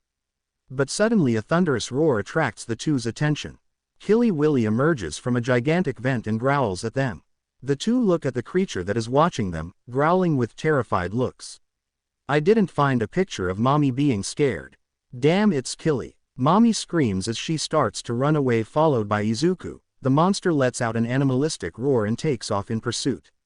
Meanwhile downstairs, Poppy and Bunzo are looking for toy pieces inside some boxes on the floor. Luckily the blue-eyed doll finds a paw and a candy cat head inside an empty box. They hear the roar and the latter says, "Damn, we're not alone in here." Bunzo starts shaking in fear, recognizing the roar. But before the two toys could do anything, they notice a drop of drool fall on Poppy's head. The two looked up, and to their horror they saw Granny Longlegs hanging from the ceiling, staring at them with a murderous look. Her red eyes were glowing with madness, and her mouth was wide open, with large strings of drool coming out of it. Bunzo and Poppy try to escape, but the blue spider grabs them with her hands and makes them climb towards her. But Bunzo takes courage, and as soon as he and Poppy get close to Granny Longlegs' face, he hits her with the plates, making her scream in pain and accidentally drop her weight on the two toys. The doll and the rabbit fall to the ground but quickly get up and start running away, chased by the old spider. Returning to the upper floors, Izuku and Mommy run down a long corridor while Killy Willy chases them. Once inside a room, Izuku manages to block the door with a locker. Killy Willy starts banging on the door violently. "What the hell is that thing?" asks Izuku. "That's Killy Willy, and his story isn't exactly the best," Mommy Longlegs says before starting to explain. "Watch from 205 to 311. The prototype later freed him from his prison, and from that day on Killy became one of his most faithful and dangerous followers," he finishes explaining. But before Izuku can express his opinion, Killy is starting to damage the door. "But can't you face him?" asks Izuku. "No, Killy Willy is much stronger than me. Not even Huggy could match him in a physical fight," explains Mommy. Mommy and Izuku look around and see an open locker, a good place to hide. The green-haired boy and the rubber toy quickly enter the locker. The two are very close together due to the size of the locker, and their faces are also very close, which makes them blush slightly. At that precise moment, Killy Willy breaks down the door in the cabinet and starts looking around, making terrifying noises. The black monster approaches the locker where Mommy and Izuku are hiding and observes it for a few seconds. Izuku and Mommy hold their breath and do everything they can not to make any sound. Killy Willy brings his toothy snout close to the top of the cabinet where there is dried blood. Its jaws open wide and a very long, forked tongue licks the dried blood before turning and walking away. Izuku and Mommy breathe a sigh of relief and then exit the locker. How many mindless, prototype-oriented experiments are there in this damn factory? Izuku asks Mommy, who says, "Trust me, you really don't want to know." "You know what, Marie? You're right, I don't want to know," says Izuku while still holding the toy piece in his hand. Meanwhile on the train, you can see the train that Mommy, Bunzo, Poppy and Izuku were riding on, which still stands still with its doors open. But a few seconds later a large shadow is cast in front of one of the doors. Izuku and Mommy Longlegs wandered around the upper floors of the incinerator, careful not to be noticed by Killy Willy. The two entered a room filled with shelves, boxes and battered toys. "Let's find the other candy cat pieces quickly and go," Izuku whispers to the pink spider toy. Meanwhile, Poppy and Bunzo ran away down a corridor chased by Granny Longlegs until they hid in a large cardboard box. The two toys covered each other's mouths so as not to attract the spider monster's attention. Luckily the old spider doesn't see them and walks away. Bunzo then looks down and notices the presence of 2 more candy cat legs and shows them to Poppy. So the red-haired doll and the stuffed rabbit come out of the box and go in the opposite direction to where Granny went. The 2 pass by an open vent the same size as Izuku. "I've got an idea," Poppy says to the rabbit, who looks at her confused. Meanwhile, Izuku and Mommy search the shelves for toy pieces. Then the UA student looks up and sees the candy cat bust with one of its legs attached to it. Izuku shoots the blue hand of the grab pack to catch the item, but at the same time Mommy was catching it with her outstretched hand. The 2 hands grab each other. Mommy and Izuku look at each other and blush. "Why you take it?" says Izuku. No, you saw it first, so you take it," says Mommy. "Oh okay," Izuku says, still embarrassed, as the toy spider lets go and he grabs the piece of candy cat. "Perfect, let's go see how Poppy and Buns are," Izuku tries to say before the sounds of footsteps and guttural growls begin to be heard from behind the door. A few moments later the doorknob begins to turn. Izuku and Mommy prepare for Killy Willy's arrival before the clatter of dishes can be heard throughout the entire upper and lower floors. Killy Willy, attracted by the noise, lets go of the doorknob and heads downstairs. Mommy and Izuku look at each other and say, "Bunzo," at the same time, but at that precise moment Poppy pops out of a vent and says, "Quickly come in." Luckily, the duct was big enough for the 2 of them to pass through, and in fact they entered following the porcelain doll. Meanwhile, Bunzo stood above the incinerator, banging his iconic cymbals as if his very existence depended on it. But suddenly, Granny Longlegs emerged from a door and approached him menacingly. "Oh man," says the plush rabbit as he stops playing the cymbals. A demonic roar behind him catches his attention. He turns around to find Killy Willy with a murderous look and red-veined eyes about a meter away. "P. Poppy, Izuku, M. Mommy THTH, this is when you come and save me," Bunzo says nervously as Killy approaches him, and at the same time Granny climbs onto the incinerator. Granny and Killy open their mouths and approach Bunzo, but before they could do anything to the little rabbit, Izuku's voice saying, "I totally agree," attracts the attention of the 3 toys. Bunzo, Granny and Killy turn around and see Mommy, Poppy and Izuku in front of the incinerator, and the latter was holding a remote control with a big button in the center. Izuku activates the blue hand with his free hand and with it affirms Bunzo, taking him away from the clutches of the 2 monsters. And as soon as Bunzo is out of danger, the UA student presses the button and iron bars rise and block Killy and Granny. The 2 monsters try to break through the bars, but a few seconds later the entire structure they were in starts to catch fire, causing both monsters to scream in pain. Granny Longlegs begins to melt and lose body parts within seconds until she collapses dead. Killy Willy on the other hand seems to resist much longer, but in the end he too collapses to the ground. The iron bars lower and the quartet lets out a collective sigh of relief. "Thanks guys, I had a really close call," Bunzo says to his friends. But suddenly Killy Willy gets up and starts running towards Izuku, Poppy, Mommy and Bunzo, who don't have time to react. The black monster hits Izuku with its arm, sending him flying across the room. Mommy punches Killy in the head, but he punches the pink spider in the stomach and pins her to the ground. Bunzo and Poppy hit Killy Willy's right paw with all their strength, but he kicks them back, knocking them out. Killy then wraps his claws around Mommy's neck in an attempt to strangle her. Izuku meanwhile had his back leaning against a wall and was slightly dizzy from Killy Willy's blow. The hero in training felt something giving him small, light taps on the shoulder. He turns around and sees a white unicorn-shaped stuffed toy with a light blue mane, tail, and hooves. On his face he had a wide black smile. His eyes were also black with white pupils. The stuffed unicorn was holding a sharp knife with a tip that was 21 centimeters long. Izuku seems confused at the sight of the little being, but then a muffled groan of pain from Mommy catches his attention. The UA student sees Killy strangling Mommy and shouts in concern, "Marie." Then he looks back at the unicorn but notices that there is no trace of him and the knife remains on the ground. Izuku grabs the blade and runs after the monster, jumps on its back and stabs it in the back of the neck. The black beast roars in pain and lets go of Mommy, who lets out a deep breath. Izuku falls from Killy Willy's back, who begins bleeding from the mouth and after about 15 seconds falls to the ground, definitively dead. Bunzo and Poppy see the whole scene and the latter with a stunned look on her cheeks is slightly red.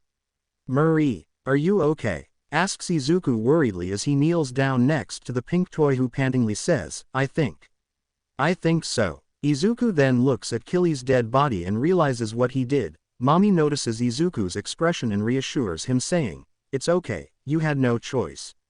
Izuku looks at his toy friend and nods, so the quartet puts Candy Cat back together with the pieces they found. While Izuku, Poppy, Mommy and Bunzo C head towards the train and Izuku takes the opportunity to ask Mommy something. Hey Marie, besides Killy Willy there was also another toy very similar to you, did you know it? Mommy sighs and says, yes, that was Granny Longlegs. Playtime created a whole Longlegs family. Before becoming a toy, Granny was a bully who picked on kids younger than her. We often got into arguments because I protected her victims. That does you credit, Izuku says smiling at the pink toy who smiles back. So Izuku places Candy Cat on the pillar connected to the train and it recharges. Good, now we can move on, Poppy says happily. So the group gets on the train and Izuku starts it off. But Bunzo notices something at the end of the car and says, guys, was that thing here before we left? So everyone turns towards the end of the carriage and gets scared when they see a large blue box with a yellow star in the center. Oh no, says Poppy as the spring slowly begins to move and a haunting song echoes throughout the train. Mommy, Izuku, Bunzo and Poppy watched in horror as the box slowly turned, its crank emitting a terrifying, slow melody. What the hell is that thing? Izuku asks his toy friends, and it's Poppy who responds by saying, Boxy Boo. Immediately after the melody and the crank stopped and after a few but very long seconds of silence a closed red hand emerged from one of the sides of the box, the hand opened and small but sharp claws emerged from the fingers. Soon after, another arm sprouted, then a pair of legs, and finally the top of the box opened and a red, cubic face popped out. Boxy's spring-loaded head snapped towards Izuku but he deftly fired the grab pack, jamming his green hand into the enemy's jaws and blocking them. Mommy then grabs Boxy Boo's head with her hands and throws it repeatedly against the hard wall of the train. The monster broke free from Mommy's grip and began running towards the group in an attempt to charge them. Everyone moved to the sides to avoid the attack, which they succeeded in doing by crashing the monster into the train's controls, damaging the accelerator. Boxy quickly recovers and tries to attack everyone with his claws but fortunately everyone manages to dodge the enemy's attacks. An angry Boxy lunges at Mommy, who, however, manages to hold her own. After a brief struggle, the pink toy is slammed against one of the walls of the train by the box monster. However, Izuku notices that Boxy is near the train's exhaust handle, so he uses the green hand of the grab pack to grab the mechanism and pull it, making it emit a loud locomotive sound. The sound is partly played to Boxy who closes his eyes and puts his hands over his ears annoyed by the sound giving Mommy the opportunity to move away. Noticing his enemy's distraction, Bunzo places one of his plates on one of Boxy's spring's legs, causing him to lose his balance. So Izuku runs towards Boxy Boo and throws a strong shoulder into his chest causing him to fall completely to the ground and crash into the train controls again. Boxy Boo tries to bite Izuku but he retreats, avoiding the attack by a few centimeters, so the box monster tries to hit the UA student with his hand but he manages to grab it and starts pulling his arm back, reaching the end of the car while Boxy is blocked by Mommy. Once Izuku's back touches the door of the train car he releases his hand which comes back to the sender hitting Boxy right in the face. While Boxy is stunned by the blow, Poppy and Bunzo grab the plate in Boxy's spring and start pulling it away until they even cut off Boxy's leg and foot, causing him to roar in pain. Mommy takes advantage of the enemy's difficulty to grab Boxy's head again and put it back in the box, locking it inside by wrapping the box with her arms. Izuku runs to the end of the carriage and opens the door. The hero in training looks out the door and sees the tracks immersed in the darkness of the tunnel. Mommy starts walking backwards, bringing herself and Boxy closer to the open door, and although it takes a lot of effort, she manages to knock the box monster off onto the tracks. Boxy crashes into the hard ground of the tracks several times, sustaining various damage to his boxy body. Despite this, the monster survives and angrily watches the train pull away, roaring terrifyingly. The group, seeing Boxy Boo's figure walking away, let out a collective sigh of relief. Damn Marie, the way you handled that was amazing, Izuku says to Mommy who smiles awkwardly and says, IGG thank you, Mommy appreciates your appreciation. Ho ho, says Poppy looking behind her and noticing that the train's controls are damaged as the train was starting to pick up too much speed. And it certainly didn't help that the vehicle had just entered a downhill slope, making the situation even more dangerous. We have to slow down or else this will end badly, says Bunzo, holding the plates tightly. At which point Izuku noticed a red lever with brake written next to it and promptly used the grab pack to lower it. But this only seems to make the situation worse as the train slows down sharply and ends up overturning and eventually crashing. Everyone loses consciousness due to the collapse, but before Izuku completely passes out he sees a sign outside one of the train's windows that says Playcare. Meanwhile in the incinerator room, Killy Willy's body is still on the ground in a pool of blood with the iron pipe still stuck in his throat. But suddenly the prototype's metal hand grabs the corpse and drags it away into the darkness. Izuku slowly began to regain consciousness and began to feel someone shaking him. Izuku looked up and saw Mommy Longleg's worried look. Thank goodness you're okay, the pink toy says as she hugs the UA student. What happened? Asks Izuku, seeing that they are in a large room full of garbage and pieces of toys. There was also Bunzo, who was sitting on the floor still with the plates in his hands and rocking forward and backward. The train crashed, and something dragged us in here. I couldn't really see who it was, I was still dazed, says Mommy, breaking the hug. Wait, where's Poppy? Asks the green-haired boy. We haven't seen her, maybe she ran away, Bunzo suggests. But suddenly the walls start moving to crush the group. Oh no, this is a compactor, says Izuku. Everyone looks around for a way out, but suddenly they hear the sound of something metallic falling to the ground. All three of them noticed a rather large grate on the ground, looked up and noticed a small figure standing in front of a man-sized vent. It was a small teddy bear, its fur bright red, and a heart-shaped pendant around its neck. Its face was almost identical to that of the unicorn Izuku had met in the incinerator room. The bear looked at the group for a few seconds before retreating back into the duct. Let's go quickly, Izuku says to Bunzo and Mommy as he grabs the grab pack and runs into the open vent, followed by his toy friends. After walking through the duct for almost a minute, the three ended up in a room with a closed door. Did you see that little bear? Asks Izuku, noticing that the mysterious puppet had disappeared. No.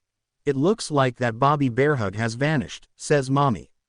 Do you know Marie? Asks Izuku curiously. Well, we know the character. She's one of the members of the Smiling Critters, a small Playtime franchise, says Bunzo as he looks for a way out. Izuku then notices a vending machine with a picture of Mommy Longlegs inside, and inside there were some bottles of water that still looked to be in good condition. Izuku also notices that there was an American coin in front of the machine, so he decides to take the coin and insert it into the dispenser. Mommy notices what Izuku is doing, but then sees that to get the water Izuku accidentally puts his hand on her, drawing more specifically on her breast. The pink toy blushes brightly, blinks repeatedly, and finally looks away. Something like that. Izuku takes the bottle of water, drinks it, and luckily the liquid is still in good condition. After finishing his drink, the UA student notices a strange cubic object with green lights. Then Izuku looks at the door and notices that next to it there are some electrical cables with green lights that are connected to a large cubic slot. After some thought, he decides to try placing the green object in the slot. Fortunately, this turns out to be the right move, as the door unlocks and opens on its own. Perfect. Let's go, guys, Izuku says to his friends. Wow, Izuku, good job. Bunzo compliments himself as he walks through the door. Mommy, Izuku and Bunzo thus find themselves in a closet, rather bare except for a red telephone that starts ringing as soon as the trio enters. The three look at each other uncertainly, and in the end it is Izuku who takes the initiative and approaches the phone, picks it up and brings it to his ear. Hello, asks the hero in training. Hello, are you okay? Asks a very young voice on the other end of the phone. Yes, are we okay? But wait, who are you? Asks Izuku. My name is Olly, I want to help you, says the now well-known Olly. Hi, thanks Olly, my name is Izuku and this is Mommy and Bunzo, says Izuku. Hi, say both toys. Wait, now I'll open the door for you, says Olly, and a few seconds later the closet door opened. Bunzo, Mommy, and Izuku walked through the door and found themselves on the tracks of the train, which was now engulfed in flames. Whoa, did you do it? Olly asks from the phone Izuku is holding, who then says, well, kind of Olly, kind of. I know you're probably worried about Poppy, but don't worry, she's fine. Olly says, making Izuku let out a sigh of relief. But you still have to be careful, you are at Playcare, warns Olly, and as soon as he mentions Playcare both Bunzo and Mommy open their eyes wide in terror. Playcare? Asks the UA student. It was once a place full of joy, but now it is his lair, his hunting ground, his church, explains Olly. Whose? Asks Izuku. Catnap was once one of the smiling critters, but now he's the last one left. I'll call you back once you're in. Great, we're going from the frying pan into the fire. Izuku snorts. Yes, Catnap is the most faithful follower of the prototype, he's extremely dangerous, says Mommy. Yes, and we shouldn't go there for any reason in the world, adds Bunzo. Calm down guys, I promise you that everything will be fine. Whatever happens I'll be there to protect you like a hero does, says Izuku, emulating a position that his idol All Might often did. Bunzo and Mommy are heartened by Izuku's words and decide to take a risk. The trio ends up at the daycare entrance, where a large, blood-stained statue of Huggy Wuggy stands. Once they climb the stairs, Bunzo, Izuku and Mommy find themselves in front of a cable car called the Elliot Express. Once the three enter the cable car, it starts and an audio of Elliot Ludwig presenting Playcare is automatically activated. All beautiful words, words as all they were, says Bunzo with venom in his voice. Even Mommy seems very irritated by the recorded words of the founder of Playtime Co. At the end the group found themselves in a huge square with statues of smiling critters in the center. Around the square there were also various other structures, one resembling a playground, one a villa, one a courthouse and the other an elementary school. Izuku still has a lot of questions about Playtime Co., Elliot Ludwig, and Playcare, but one thing is certain for him. That is, that in this place they will do anything but smile. The trio approached the statue of the smiling critters, where a phone began to ring. Izuku picked up the phone and asked, "Hey, Olly. Can you hear me?" "Yes, I hear you loud and clear, Izuku," the child answered the phone. "Nice place, right? Many children used to live here. But now, anyway, now you have to go to a room inside the big statue, it's connected to the whole play area, I can give you a key in there." Olly explains before hanging up. "Well, let's go I guess," says the UA student to his friends, so the three enter the statue's door and find themselves in a large room where there is a pipe with a key attached. There was also a giant colored machine that was probably the generator.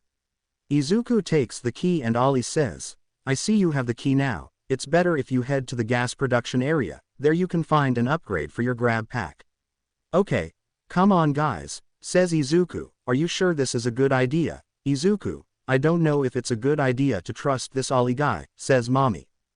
"Don't worry Marie, Olly just seems like a kid who wants to survive like the rest of us," he reassures the green-haired boy, making the pink toy nod. So Izuku, Bunzo and Mommy enter a door in one of the walls of the Playcare and find themselves in front of a gigantic room where a strange red gas is produced. "What was this stuff for?" Izuku asks Mommy and Bunzo. "It's no good, believe me," says the rabbit while looking at the gas with great fear. "Hey Izuku, look over there," says Mommy, pointing to a corner of the room where there was a grab pack that had a purple hand. Next to it there was also a cassette and a television with a cassette player.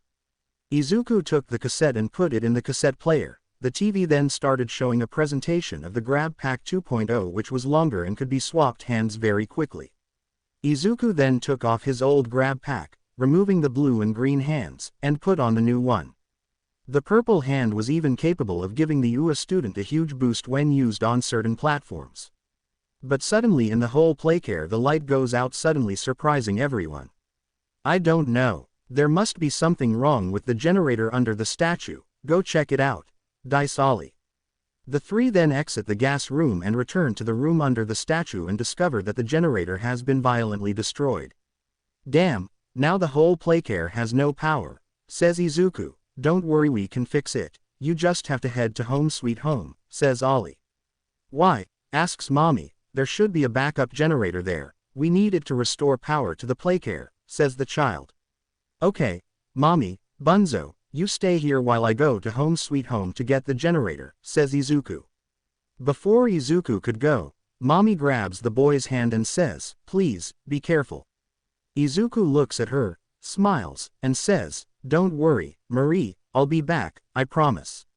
After a short walk, Izuku finds himself in front of the large, colorful house shrouded in darkness.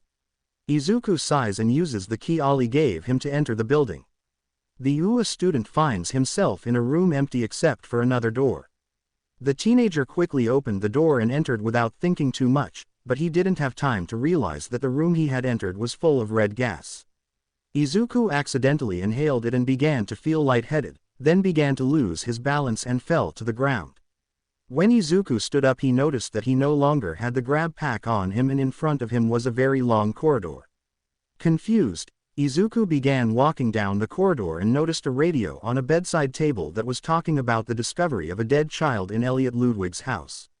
Then Izuku enters a room with another door wide open and a phone on the floor that starts ringing. As soon as Izuku enters, he picks up the receiver and hears Olly's voice saying in a worried tone, "You have to run away." Immediately after, the UA student hears heavy breathing behind him, turns around sharply and sees out of the corner of his eye the outline of a face with bright eyes disappearing into the darkness, and immediately afterward he begins to hear children moaning and crying. Izuku gets scared and tries to go back, but sees that the door he came through is gone. So he turns around, steels himself, and decides to go through the remaining door. After another long corridor, the hero in training finds himself in a room with a television and a cardboard cutout of Huggy with a grab pack. As soon as the boy approaches the television, a video showing Huggy's smiling face appears and a calm, reassuring voice begins to make a speech. Watch from 0:21 to 2:29. Suddenly a giant Huggy comes out of the TV, scaring the green-haired boy to death. This Huggy is similar to the original monster Izuku encountered, but is now much taller, its face is more distorted, its mouth has been elongated, and the sides of its head are shaped like devilish horns. It has two black eye sockets, with slightly visible eyebrows above, and its upper teeth are longer. Izuku, as the monster completely exited the TV, runs away and leaves the room. The boy runs down the corridor towards a closed wooden door, while behind him the monstrous Huggy Wuggy runs after him while making disturbing sounds. Izuku reaches the door and tries to open it but discovers to his dismay that it is locked. "No, no, no, no!" Izuku shouts in despair as the blue monster is now just a few inches away from him. Huggy grabs Izuku with his claws and opens his mouth wide, then devours the UA student in one bite. Izuku screams and opens his eyes wide, but then he notices that in front of him there is no longer the blue monster but Mommy Longlegs with a worried expression. "Marie?" asks Izuku confused. "Good heavens, Izuku. Are you okay? You were gone for 15 minutes. I got worried and decided to go check on you," explains the green-eyed toy. I'm fine, I think. I accidentally inhaled some of that red gas and passed out," says the hero in training as he is helped up by the pink toy. Then the two look around and see that they are in a large 2-story room with many broken toys scattered on the floor. Many areas of the room were damaged by claw marks. "We'd better move on and find that backup generator," says Izuku. "Yeah, by the way, I found this on my way here. It'll help you if we find any more gas-filled areas. I don't need it, as that gaseous filth has no effect on toys," Mommy says, handing Izuku a strange red gas mask. Izuku smiles, takes the mask and puts it on, then says, "Thank you so much, Marie, now let's get to work." So the hero and the toy go further into Home Sweet Home, which most likely would not have been so sweet.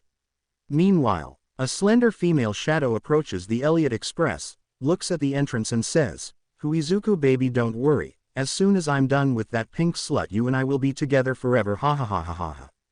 By now Mommy and Izuku had searched the entire lower floor of Home Sweet Home, so they had to go up to the second floor. "Wow, how many children lived here?" asks Izuku, seeing the multitude of beds and toys scattered throughout the various rooms. "A lot, too many if you ask me," says the pink toy. At one point Mommy and Izuku enter a room with a giant hole, and right at the edge there is something that makes Mommy's eyes widen. Izuku looks at the stretchy toy with a worried expression as she recovers from her shock and begins to look at the Daddy Long Legs cardboard cutout with bitterness. After a few seconds of almost awkward silence, Mommy approaches the cardboard cutout of her now lost love and caresses his cardboard cheek. You and our son were the best thing that ever happened to me, the light at the end of the tunnel, but now I have to accept that. You're no longer here, goodbye, says Mommy with tears in her eyes before throwing the cardboard cutout into the hole. Izuku approaches his friend and gently places his hand on her shoulder to comfort her. It's all right, his death won't go unpunished, the prototype won't get away with it, says the UA student. Mommy looks at him, smiles slightly, and says, thank you. But on one wall a gigantic shadow with cat ears appears and approaches and you begin to hear the sound of something being dragged. Catnap. It's here, Mommy says, standing behind him to protect him. After 7 seconds that felt like 7 hours, the shadow begins to shrink. After a few more seconds, 2 extremely small figures appeared, carrying the backup generator they were looking for. One was a small, green, anthropomorphic rabbit with black eyes and white pupils, a black nose, and long ears. Its paws are a darker shade of green, similar to the rounded T-shaped design inside its ears. Around its neck was a necklace resembling a lightning bolt. While the other was a purple furred cat, he also had black eyes with white pupils and a wide smile. He had a tail at least half a meter long, and around his neck he wore a necklace depicting a crescent moon. He was a small catnap who didn't look threatening in the slightest. Mommy and Izuku looked at each other in confusion as the 2 little smiling critters set the generator down and waved goodbye to the hero and the stretchy toy. Should we do something? Izuku asks Mommy, who says, I have no idea. Then suddenly the 2 stuffed toys take the generator back and start running away from where they came from.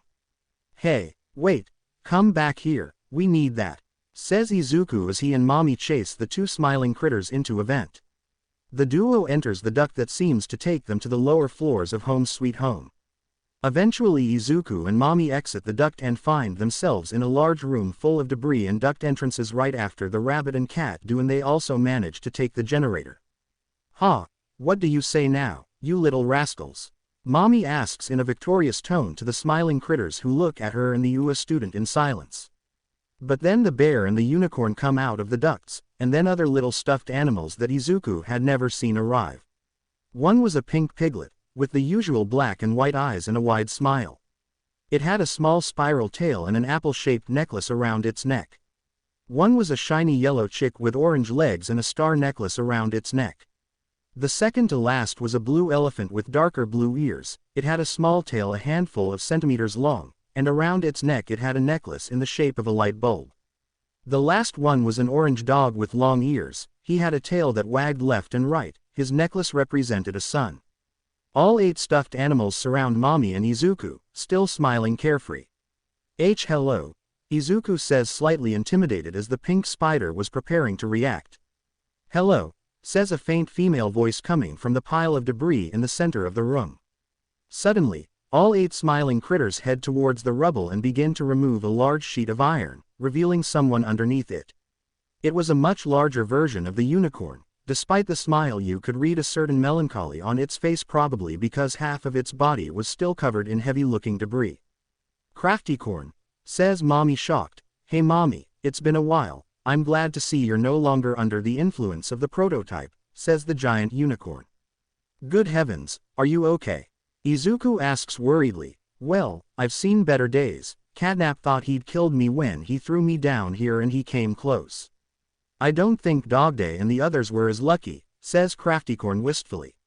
But I knew my creations would find someone trustworthy, says the unicorn, stroking the little catnap with his hoof. Don't worry, we'll get you out of here. Marie, help me, Izuku says as he and Mommy begin to clear the heaviest debris from above Craftycorn. After a couple of minutes of hard work, the white unicorn was finally free from the debris, but because her feet had been crushed by iron and stone for who knows how long, it was difficult for her to move, and for this reason she had to be helped by Mommy. Thank you so much Mommy, and sorry I didn't even ask your name, says Craftycorn, slightly embarrassed. I'm Izuku Midoriya, nice to meet you. Now that we have the generator we need, we can go back so we can find something to fix you up, Mommy reassures her. Shortly after, despite some complications, Izuku, Mommy, Craftycorn, and the little smiling critters reached the entrance to Home Sweet Home when suddenly someone burst open the door. It was Toga who, as soon as she entered, looked at Izuku with a murderous look as she activated the circular saw on her mechanical hand and cut through the wall. "Who, Izuku? I finally found you," says Toga as she gets dangerously close. "Toga, wait, we can resolve this peacefully," says the hero in training, trying in vain to make the blonde see reason. "Yes, you are right, my darling. Everything will be resolved peacefully with me finally drinking your beautiful blood," the villain shouts as she lunges at Izuku. Luckily, Mommy grabs Toga's neck with her extendable hand and throws her against the closing door. Toga grunts and says before charging back at the group, "You! How dare you interfere in our love?" But before Himiko can do anything, a tall figure jumps on top of her from the second floor and bangs her head against the hardwood, knocking her out. Everyone looks intimidated at the tall figure, who turns out to be Kissy Missy, who turns towards them and looks at them with a stern look despite her smile. After knocking out Toga, Kissy Missy looks at Izuku's group with suspicion and starts to get closer, which alarms Mommy, who is about to react. But luckily Poppy enters Home Sweet Home and tells the furry pink toy, "Wait. Don't do anything to him, I'm here to help us." "Poppy," Izuku shouts as he runs to his porcelain friend and wraps her in a comforting hug. "I'm glad you're okay," says the UA student. Poppy blushes brightly but then regains her composure and says, "Yes, I'm also happy to see you're well. Luckily Olly found you. I see you found some new allies too," referring to Crafty and the little smiling critters. "Hee hee, hello Poppy. Glad to see you out of the cage," says Crafty. Meanwhile Kissy rips the circular saw hand off Toga's arm and destroys it before walking out of Home Sweet Home looking nervous. "You'll have to excuse her. This place makes her nervous," Poppy says as she breaks the hug with Izuku and then continues, "Now let's go restore the energy." So the group, after blocking the door of the structure by blocking Toga, restored some of the energy. It was still not enough, but at least the light had returned. After that, everyone returned to the statue room where Bunzo was waiting for them. "Great job Izuku, I have Miss Crafty. I didn't expect to see her again. I'm happy to see that she is well and without too many ouch," says the child on the phone. "Thanks Olly, I'm glad to hear you're doing well too," says Crafty. "Anyway, we have other things to worry about now. We need to restore power to the entire Playcare facility. It's best to start with the school, since Catnap often frequents the playground. I don't have any working cameras there, but Catnap usually stays away from that place," says Olly. "Yes, school, it was the only place where scientists couldn't do anything," Mommy says with a smirk. "Okay, Marie, you stay with Crafty and the other critters." Poppy and Kissy search the Playcare area for medical supplies, and Bunzo, "Do you feel like coming with me to the school?" Izuku asks the yellow rabbit. Well, of all the places, school was the best in Playcare, so count me in," Bunzo says, taking the plates as if they were a powerful weapon. So the hero and the rabbit walked out of the statue's room and headed towards the large, colorful school-shaped building. "Why did you like this place so much, Bunzo?" the UA student asks Bunzo, who responds by saying, "Well, you see, it was always a place full of joy, not to mention the teachers, they were a real delight." Meanwhile, the scene shifts to a dark room where a human-like figure watches Bunzo and Izuku enter the school from a camera. The figure then approaches a school desk and picks up a kind of nailed club made from pencils and crayons with dangerously sharp tips. Returning from Bunzo and Izuku. As soon as they enter, the rabbit and the hero find themselves in a dark, dirty building full of cabinets, pens, and small traces of blood. "Okay, I wasn't expecting that, but where did the," Bunzo tried to say before a female voice spoke from a speaker. "To all students here, this is Miss Delight. Please remain seated in your desks and absolutely do not leave the classroom until the bell rings," the voice states in a calm, reassuring tone. "Miss Delight?" asks Izuku. "The Playcare teachers are honestly the kindest people in the world," says Bunzo. "Are they? You mean they too were, asks the UA student. "More or less, I mean, they look organic and sometimes we even saw them eating, but they're all kind of the same and have the same voice," Bunzo explains. "Well anyway, that was probably a recorded voice, so we better move on," says Izuku. A few minutes later, after some searching, Izuku found a piece of paper on the ground that said, "It's been a few hours since the hour of joy and the whole factory is silent, but to our horror we discovered that someone has locked the school from the outside and we're all stuck here." Izuku thinks about what he just read before dropping the piece of paper to the ground. Bunzo found a door connected to some empty generators, so he and Izuku started looking for them, but after finding the first one, Miss Delight's voice came back over the speaker. "I know you're here. Catnap wouldn't be very happy if he found out, so for your safety it's best if you leave," Miss Delight says over the loudspeaker. "Okay, this is not a recorded voice," says Izuku while Bunzo looks shocked and starts babbling. "No, it can't be. Miss Delight is also a servant of the prototype. And where are the others?" "Bunzo, stay calm, we'll understand everything in due time, but right now we have to concentrate," Izuku tries to reassure him before starting to look for the second generator. While searching for the generator, the hero in training found a second note that read, "Food is starting to run low. We're all stressed and there's no sign of life outside. Today I heard a strange noise coming from a corridor and I created a weapon with a ruler and some pencils just to be safe. So the teachers needed to feed themselves, but when we got here the door wasn't locked, so why didn't the teachers leave as soon as the door opened? Unless," Izuku thinks to himself before Bunzo arrives with the second generator in his hands and the plates between his teeth. "Izuku, I found the second generator, we can continue," says Bunzo with a tone of voice full of childish pride.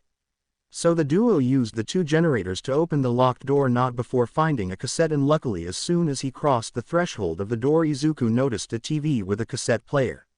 So the UA student inserted the cassette into the tape player and the screen began to show a static image of some kind of spiked club with Miss Delight's voice playing in the background. The two listened to Miss Delight's words completely shocked, especially Bunzo. "I like this story less and less," Izuku thinks to himself while for a moment he swears he hears almost mechanical footsteps in the distance. After finishing watching Miss Delight's disturbing videotape, Izuku and a shaken Bunzo return to look for the school generator. In the process Izuku found a third piece of paper that said, "Now my hunger is uncontrollable and the others are hiding the remaining food from me except MDOO2 who is starting to suspect something about me. I'll make them pay dearly, ha ha ha. I'll stay still when they look at me so they'll think I'm dead and then Barb will take care of them."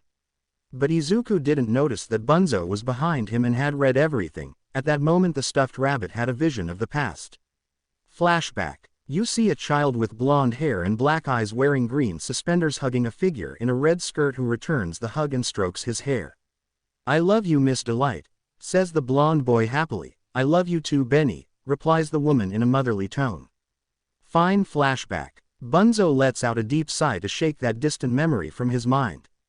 After a few minutes of searching, Bunzo and Izuku found a large generator that was connected to a mechanism that trapped the backup generator and turned the power back on in the building. Why the hell was Playtime.co so obsessed with generators? The UA student wonders. Well, one thing's for sure, they've never had any electricity problems, Bunzo comments as he begins to look around for a solution to the puzzle. Izuku looked at the keyboard in front of the generator with various buttons and various labels in English. The teenager frowned. Although he could speak English well, he still had some problems with the writing. "Hey Bunzo, can you help me read what's on this keyboard?" The UA student asks the stuffed rabbit. "Of course," says Bunzo, then climbs up to the keyboard and reads the writing above the buttons. Then this turns off the school lights, this activates the security system, and this frees up the backup generator. Says the rabbit, then presses that specific button. Immediately after the mechanism that was blocking the backup generator deactivates and Izuku takes it and says, "Well, that was pretty easy." But as soon as he says that, one of the doors to the generator room is violently smashed in. "Me and my big mouth," Izuku thinks to himself. Both of them, especially Bunzo, widen their eyes when they see who enters the room. That is, a female figure wearing a red skirt, mostly torn, revealing doll-like legs, and a small blue apron with an apple on it. Her body was mostly bloody. But the most terrifying thing about this figure was her face, which was partially destroyed, revealing a toothless mouth, while her eyes were wide open with large, coal-black pupils. Miss Delight?" Bunzo asks in shock as he and Izuku back away in fear. "Yes, Bunzo Bunny, I'm sorry to say this, but you and your green-haired friend have been very naughty and you must be punished," says the mechanical woman as she destroys the generator and begins walking grimly towards the two. Immediately after stopping speaking, Miss Delight screams and runs towards the two, but Izuku promptly throws one of the grab pack's hands to hit the blonde in the face, making her fall backwards. Bunzo, run, shouts the training hero, then runs away with the plush toy. Miss Delight quickly gets up and, clutching Barb, begins chasing them. The toy and the hero run throughout the school until they lock themselves in a classroom, blocking the door with some desks. After locking the door, Bunzo and Izuku remain silent and calm down as soon as they can no longer hear Miss Delight's footsteps and giggles. Calm that is immediately shattered by Miss Delight, who causes a hole in the door using Barb. Izuku and Bunzo scream in fear while the mechanical woman looks out from the hole and says, "Hey hey hey hey, here is Miss Delight." After which Miss Delight breaks through the door again and attempts to hit Izuku, but Bunzo intervenes and parries the attack with one of his plates, which deforms slightly. The parry at the same time sends Barb flying back at Miss Delight, hitting her in the face, some of the pencil tips sticking into the blonde's exposed flesh as she screams in pain. Izuku and Bunzo take this opportunity to outrun the enemy and leave the classroom. Miss Delight removes the barb from her face and screams angrily before returning to the chase. The rabbit and the teenager walk through a long corridor with a room at the end with a metal shutter connected to a lever. Izuku just enters the room with Bunzo pulls the lever with the grab pack at the same time Miss Delight was arriving. Immediately after, the shutter slammed shut, violently hitting Miss Delight on the head, killing her instantly. Her metal body fell to the ground with a sharp, disturbing metallic noise. While Izuku was catching his breath from the fright, Bunzo was looking at the blonde's dead body with small tears running down his cheeks. Izuku looks at his rabbit friend and gently places his hand on his shoulder before hugging him from behind. After about a minute of silence, Bunzo and Izuku walk through the door that was in the room, and as soon as the two leave, something drags Miss Delight's body away.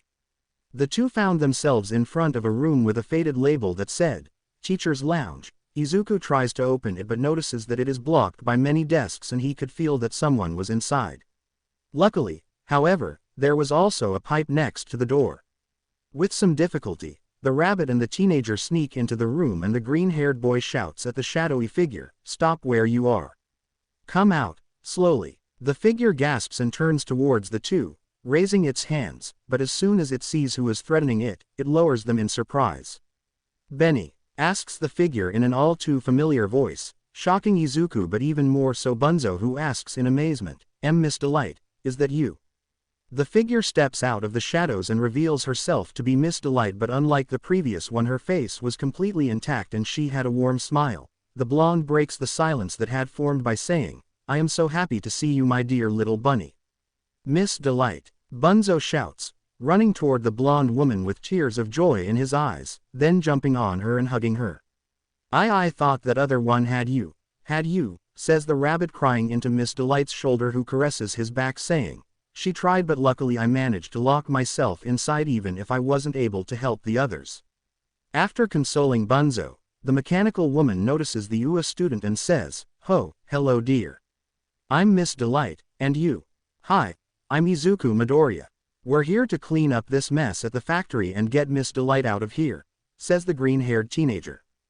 "Thank you so much, dear. I wonder how many lessons I missed," says the blonde woman with a nervous laugh, then adds, "I found this in the staff room." Then Miss Delight rummages on a counter in the room and takes out a hand for the red grab pack with deformed fingers that form a kind of gun. "From what I understand, it's supposed to shoot little rockets," the woman explains. "Wow, but what use would they have in a toy factory?" asks Izuku, taking his hand and connecting it to the grab pack. "Maybe they used them to provide light during the blackout, even if they could just use a flashlight," comments Bunzo. "Anyway, we better get out of here before Catnap gets here," Miss Delight says to Bunzo and Izuku, who nod in response. A few minutes later, finally the trio now leaves the hellish school and Miss Delight observes with horror and bitterness the terrible conditions of the Playcare and states, "I think it looks almost unrecognizable." But then the phone starts ringing and after a few seconds Olly's voice comes in, "Guys, you're back and without IC." That voice, Olly, is that you, dear?" asks Miss Delight, approaching the phone. "Miss Delight, is that her?" asks Olly. "Yes, it's me, Olly, and you have no idea how happy I am to hear that you're okay, darling," says the blonde. "The feeling is mutual, dice Olly." "Hey Olly, where are Kissy and Poppy?" Bunzo asks. "They went out of Playcare to look for an exit after we reached the prototype. Mommy Longlegs is still in the statue room," explains the child on the phone. The trio enters the room under the statue of the smiling creatures, and as soon as the pink toy sees Izuku, it runs over and hugs him, saying, "Thank goodness, you're okay." The UA student blushes and returns the hug slightly. Meanwhile, Miss Delight notices Craftycorn and asks her worriedly, "Craftycorn, dear, what happened to you? And where are the others?" The white unicorn lowers its head and says in a tone of regret that almost sounds like a groan of pain, "After the hour of joy, Catnap began removing those who were no longer under the influence of the prototype. The others didn't make it. Dog Day didn't make it." The mechanical woman remains silent and gently places her hand on Craftycorn's shoulder to comfort her. "Izuku, you should head to the playhouse now. I managed to access the outside cameras and saw Catnap leave, so it should be safe for now," explains Olly. "I'm coming with you, Izuku. Even if that purple furry fanatic isn't in his playground, that doesn't make him any less dangerous," says the mother standing next to Izuku. "Oh, thanks, but don't worry, I can take care of myself. I've faced worse challenges," says the hero in training. "I don't question it, but I wasn't asking. I was saying," says Mommy with an authoritative tone that convinces Izuku not to object further. So the hero and the elastic toy run through the game but don't notice that the front door of Home Sweet Home was broken down. So the duo found themselves in front of the structure that resembled a small circus with various writings made in blood on the walls. Mommy and Izuku enter and find themselves in a small room with a small gap caused by a crack. But as soon as the toy and the hero enter, you start to hear little sounds of little paws walking on the floor. In fact, from the crack came out a small hoppy hopscotch similar to one of Craftycorn's creations, but this one was in bad shape. One of the ears was torn off, the eyes were small and the mouth was exaggeratedly bigger. The little being gets dangerously close to Mom and Izuku, but the latter uses his new hand to fire a rocket at the enemy, who moans in pain and retreats into the crack. Another monstrous critter resembling Picky Piggy emerges from the crack, but Mommy grabs it with one of her elongated limbs and uses the other to rip its head off, causing both stuffed animal stuffing and tar black blood to spill out. "Good thing the playhouse was supposed to be safe," Izuku comments with a tone full of fake sarcasm. "Yeah," Mommy Longlegs says as she cracks her hands in preparation for further confrontations. In fact, in the distance you begin to hear many other small smiling animals moving incessantly and quickly throughout the once joyful structure. Meanwhile, in the underground parts of the playhouse, a shadowy figure hanging from the ceiling feels the fury of the little monstrous stuffed animals. The figure raises his head with great difficulty towards the roof and says in a painful voice and understands what is happening and says in a hoarse and painful voice, "The angel is here." Izuku and Mommy start moving around the playhouse. Izuku keeps the mini monster critters away with flares that scare them, while if they get too close Mommy destroys them with her hands. "Why the hell are there so many of them?" asks Izuku, scaring away a small catnap with his rocket shooting hand. "It's called consumerism, a terrible plague if you overdo it," says the pink toy as he throws away a Craftycorn. The playhouse was a mass of small, dilapidated, colorful corridors and rooms that were clearly designed for a child, not a teenager, which made the situation even more problematic. Izuku fires another flare at a critter that was coming out of a crack, and on the small screen on the gun hand it starts saying, "Flares exhausted, reload." "What? Recharge? Are you kidding me?" the exasperated UA student asks as he begins to run alongside Mommy. The pink spider then noticed a half-open door and picked up Izuku, hanging from the ceiling with its free hand. The demonic critters piled up above them and glared at them irritably. Within seconds, there were about a dozen of them, and they kept coming. Mommy wavered for a moment and finally jumped towards the door, then let go of Izuku, and the two of them walked through the door together and then closed it immediately after and blocked it with a locker. On the other side of the door, the battered critters crowd against the door and hit it with their little paws but cannot break it down. After a few seconds the small tapping sounds end and silence returns to the playhouse. "Wow, that was a close call, thanks Marie," says Izuku with a sigh of relief. "We'll thank you when we get out of here," replies Mommy Longlegs. The hero and the pink toy turn around and see that they are in some kind of empty pool with some big, creepy yellow ducks with eyes as black as night. "Well, it's not the scariest thing I've seen today, at least we're not in a sewer and they don't look like they can move," says the hero in training as he passes one of the giant plastic ducks. Izuku then sees the generator he and Mommy were looking for at the bottom of the pool and grabs it using the blue hand of the grab pack. I hope you got the quote. After passing through another door, Izuku and Mommy found themselves in a sort of small, colorful room with various cells attached to the walls. What were they keeping trapped down here? Izuku asks Mommy. The smiling critters, I assume. I mean the big ones, the pink spider surmises. But suddenly both of them widen their eyes when they see that in one of the open cells there is a Dogday as big as Crafty who was chained by the arms with ropes attached to the ceiling. His fur was dirty and faded while the lower part of his toad was missing. Dogday? Mommy asks in a shocked tone. The dog looks up and says in a deep, broken voice, Miss Legs, you're here, and with Poppy's angel I see. Angel? Asks Izuku confused. Yes, you came to save us, not that there's much left to save down here, says Dogday. Don't worry, dear, we'll get you out of here, says Mommy. It doesn't matter now, you have to get out of here before Catnap comes back. That's what the prototype does to heretics who don't side with his god. Down here, 1,000 pairs of eyes are watching and waiting, hungry and can't wait to get under your skin. They look like smiling critters, but they're not. I'm the last smiling critter. You have to live so that together with Poppy you can fix everything, explains Dogday. Before Izuku and Mommy could retort, a horde of smiling critters burst out of the walls of Dogday's cell and began approaching him. No, Izuku shouts and then fires several flares around Dogday, making the demonic critters retreat. Then Mommy reaches out to the dog and rips away the ropes that were holding him down, saying, You won't die today, Dogday.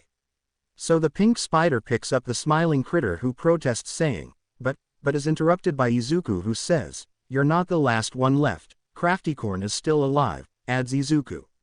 Hearing this Dogday gasps and says, What? See Crafty? My Crafty is alive. The UA student nods and says, Yes, she is alive and she thinks you are dead, so we have to take you back to her. You said I am an angel, right? Then as an angel I will perform the miracle of reuniting you two. But soon after about 30 mini critters start to return and Izuku tries to fire more flares but the gun runs out again forcing the trio to flee. Izuku and Mommy, who is holding Dogday in her arms, retrace their path but are blocked by other smiling critters and opt to go down a long slide. When the slide ends, the three go through a door and Izuku blocks it using the blue hand of the grab pack, blocking the horde of evil smiling critters inside. Then the trio turns around and sees that they are in some kind of underground cave with a giant statue made of various toy pieces with a human skeleton in the center. What the hell is this? Asks Izuku. It's Catnap's altar, he uses it to worship that damn prototype. He comes here often, so it's best if we leave, explains Dogday. I totally agree already, Mommy comments as she and Izuku begin walking again in the direction of an exit from the playhouse basement. But what Izuku, Mommy, and Dogday didn't know was that in the darkness of that cave, a large figure with bright eyes, a wide, dazzling smile, and cat ears was watching them darkly as they walked away from the statue.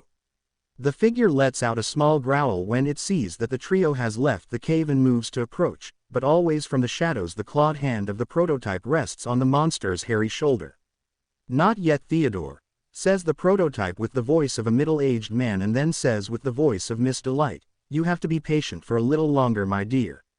Catnap turns towards the clawed arm of his god for a few seconds before shaking his head in acquiescence and retreating back into the darkness, waiting for a good moment to brutally attack those he considers heretics. After about a minute of walking through the cave, Izuku, Mommy and Dogday manage to make it back to the Playcare yard where Miss Delight was talking to some of the little Craftycorn critters. Then the teacher notices the trio and jumps at the sight of the dog and then says worriedly, Dogday.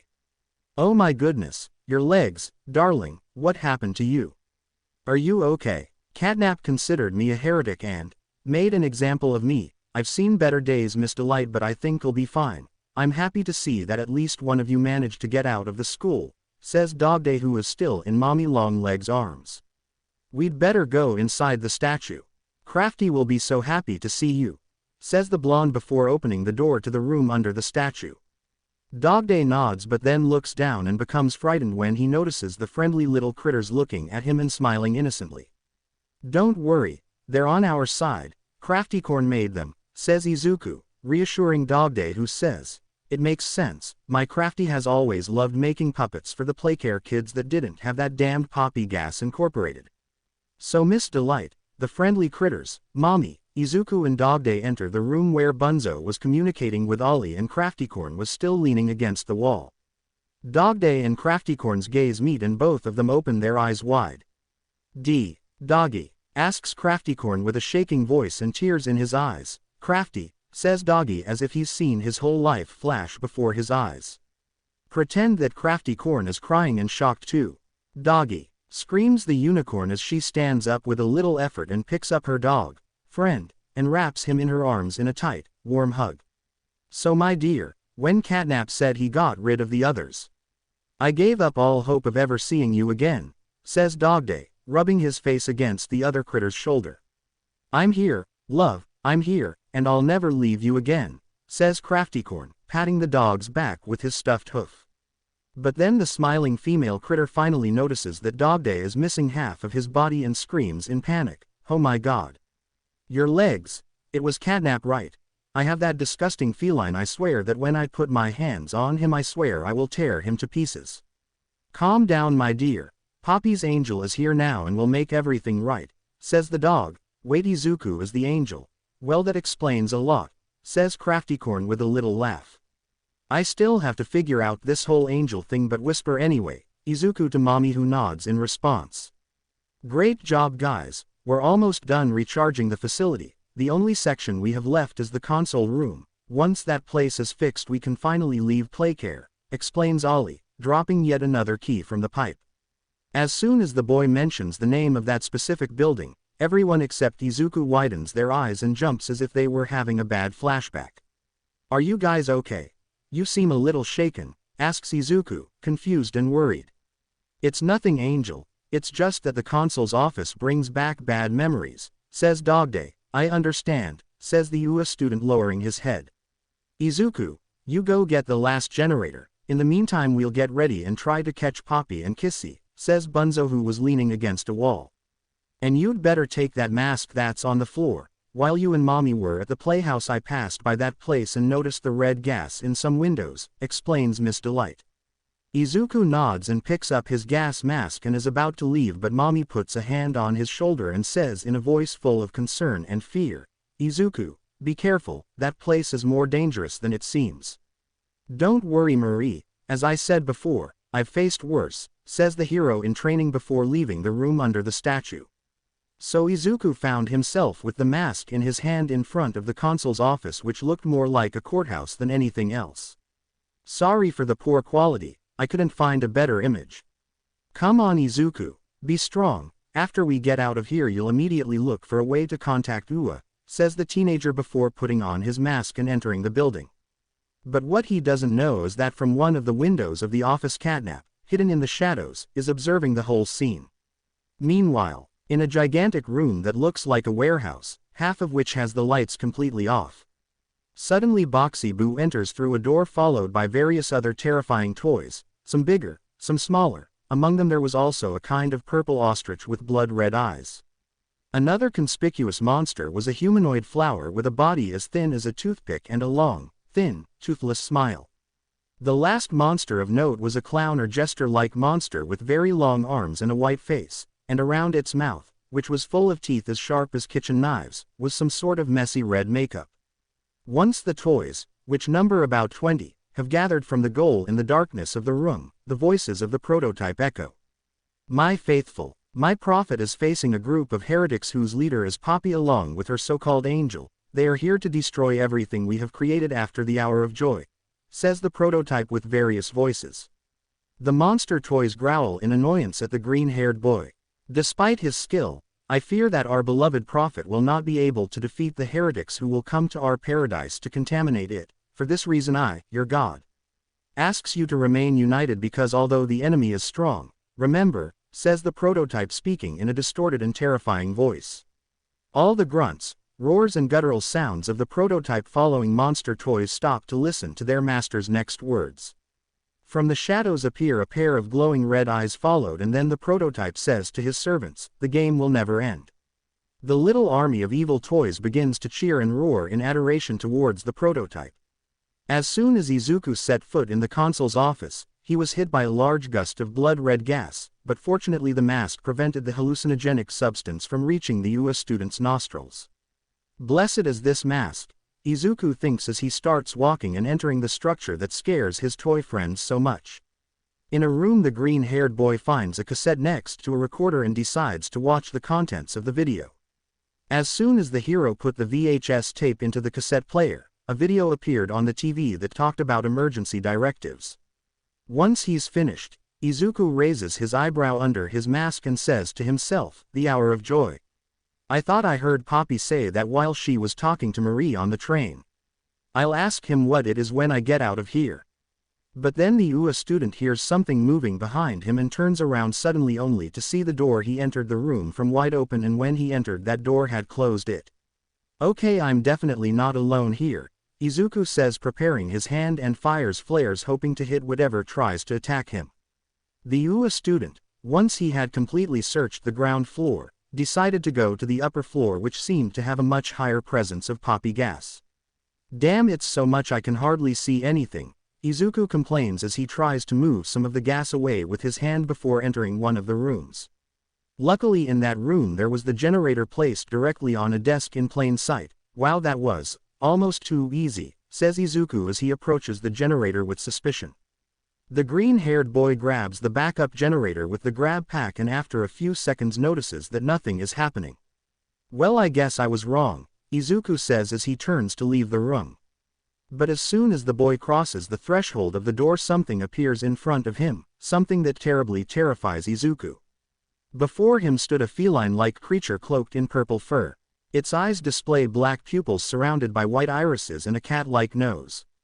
The creature's mouth can open wide, devoid of discernible teeth, forming a chasm-like void.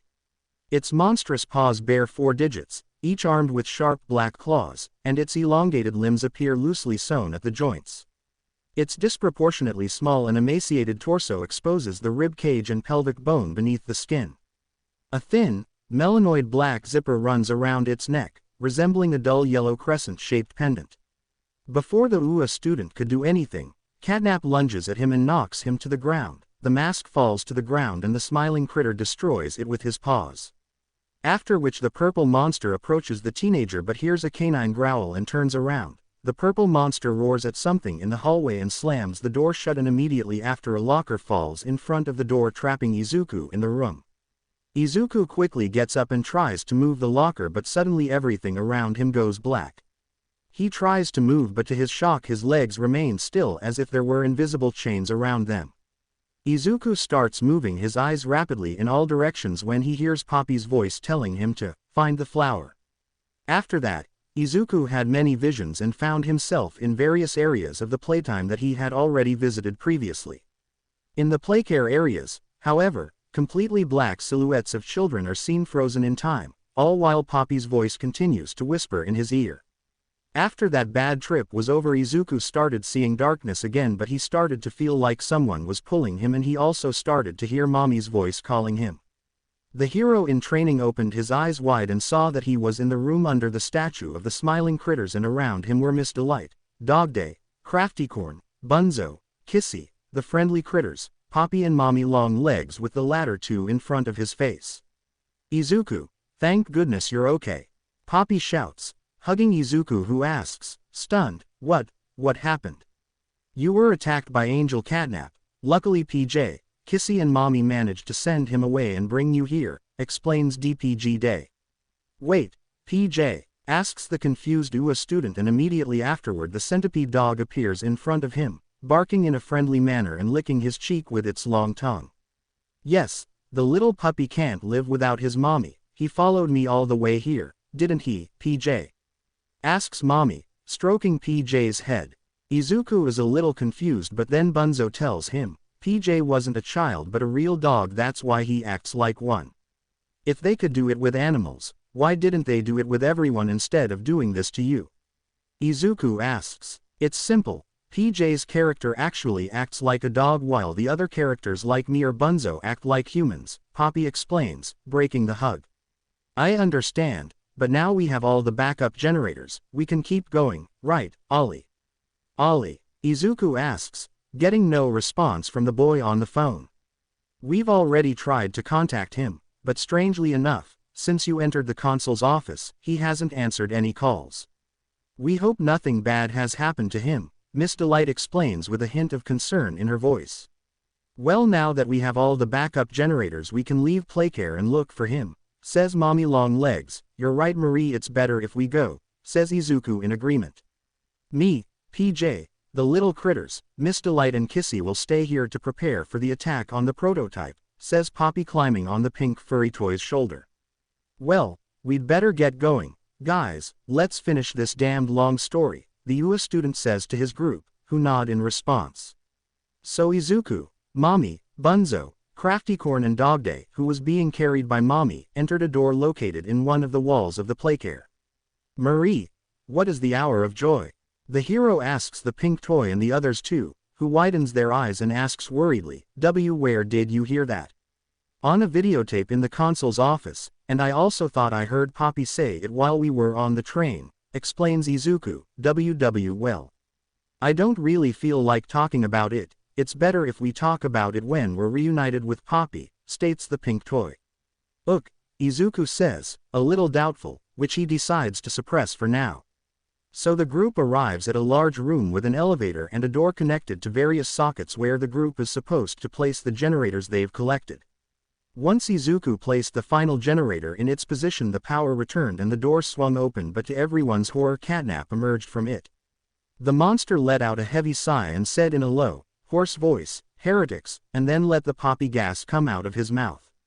Izuku, not having his mask on, put his hand over his face in an attempt to inhale as little gas as possible. Meanwhile, the other toys ran away towards the elevator. Despite the hand, Izuku is affected, albeit only partially, by the effects of the gaseous substance. In fact, when he looks at Catnap again, he has a distorted appearance. The creature now has a sickly gray complexion. This skeletal version of itself shows a significant increase in its skeletal features. Its legs resemble bare bones, devoid of any semblance of flesh or fur. Its paws, in particular, are completely skeletal with elongated, bone-like digits. The most dramatic part of the transformation can be seen in its mouth, which has grown alarmingly long, exceeding the length of its torso. Its torso, on the other hand, bears an unexpected resemblance to a stegosaurus, with crests and plates adorning its back. The moon-shaped pendant that was once part of Catnap has also undergone a change, now taking on a silver-like appearance. Catnap growls at the hero in training, who quickly runs towards the elevator along with Dogday, Mommy, Craftycorn and Bunzo. Izuku activates the elevator and its iron doors close, blocking Catnap's passage. As the elevator begins to ascend, the deformed monster begins to climb the iron railing while continuing to glare at Izuku. Eventually the elevator leaves the room and Catnap is no longer able to follow it, forcing him to let Izuku's group go. Damn, is it possible that in this damned factory nothing is simple? Asks the exasperated UA student, looking at his classmates. After a few more seconds the elevator finally stops and the team ends up in a long, dark corridor. Izuku activates the grab pack's flare hand and signals for his toy friends to follow him into the cat's den. The group walked through the strange, dark place until Izuku found a new video cassette on the ground, and luckily there was also a TV with a VCR nearby. The UA student inserted the cassette and to everyone's surprise it was a conversation between one of the scientists and the prototype, which apparently was able to copy the voices it heard. Man, I didn't expect the prototype to be creepy even when in captivity, says Craftycron. Yeah, anyway it's better if we leave, says Mommy Longlegs. Eventually the group reaches a large room with a large keypad with a generator input connected to a door, and on one wall there was also an electrical input for the green hand of the grab pack. Okay, if we're lucky this door will take us back to Poppy and the others, says Izuku, taking one of the generators, but before he could insert it, red gas started to come out of a large duct in the ceiling. At the sight of the red gaseous substance everyone jumped, but before they could do anything Catnap fell out of the duct and said with the same disturbing voice, "Heretics."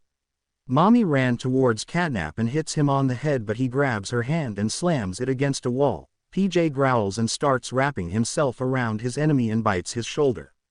The demonic cat growls and thrashes around trying to free itself from the pug caterpillar's crushing grip, but Izuku fires one of the flares at Catnap, the flare hits him in the eye and the monster roars in pain.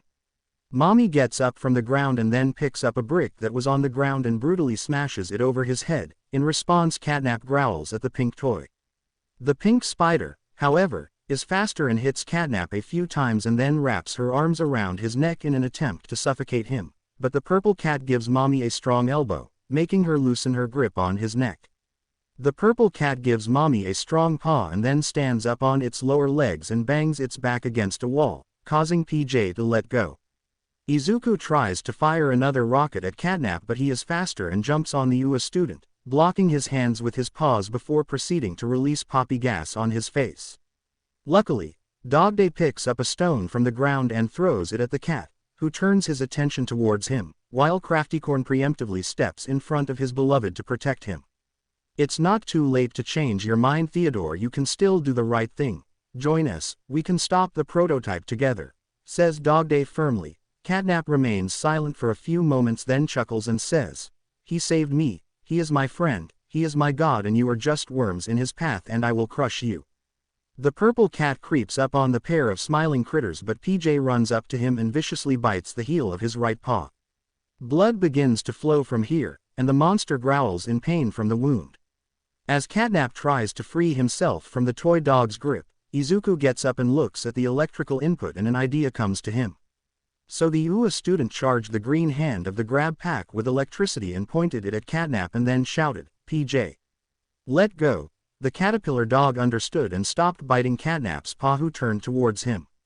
But before the purple monster can do anything, Izuku fires his electrified green hand at Catnap, who begins to writhe in pain, tearing the string off his green hand in the process. All the other toys move away from him. The feline monster attempts to shoot the poppy gas, but it catches fire due to the sparks emitting from its body, causing it to roar in pain. Izuku, Mommy, Crafty, Dogday, Bunzo and PJ watched in horror as the smiling critter writhed in pain. After a few more seconds, the flames died down, and his fur had now turned from purple to black. Catnap fell to the ground exhausted before getting up and growling weakly at the group. Everyone prepares for battle, but a bright light coming from the vent draws everyone's attention. The prototype's clawed hand emerges from the vent, terrifying even Catnap. Bunzo and Mommy stand behind Izuku for protection while he activates his rocket-firing hand. Crafty and Dogday stand in a corner of the room, remaining silent, and PJ growls at the prototype like a dog growls at the sight of another dog. The claw approaches Catnap and the prototype's voices make everyone shiver. "Oh Theodore, look at you, you've done so much for me." "Catnap, don't listen to him," says Dogday, trying in vain to reason with his former friend. The purple feline looks at the claw with hope and then kneels before it. "You were my prophet, but now I fear you can no longer be of use to me, at least not while you're alive," says the metallic being. Catnap tilted his head in confusion, but before he knew it, the prototype's claws brutally dug into his smiling mouth and exited from the back of his skull. Everyone's eyes widened in pure terror as the prototype pulled the smiling critter's corpse into the duct. After a few seconds of silence, a long blue hand with a yellow glove comes out of the duct, terrifying Mommy, who recognized the limb. "See you soon," says the prototype in the childish voice of Huggy Wuggy, and then retreats into the closing duct.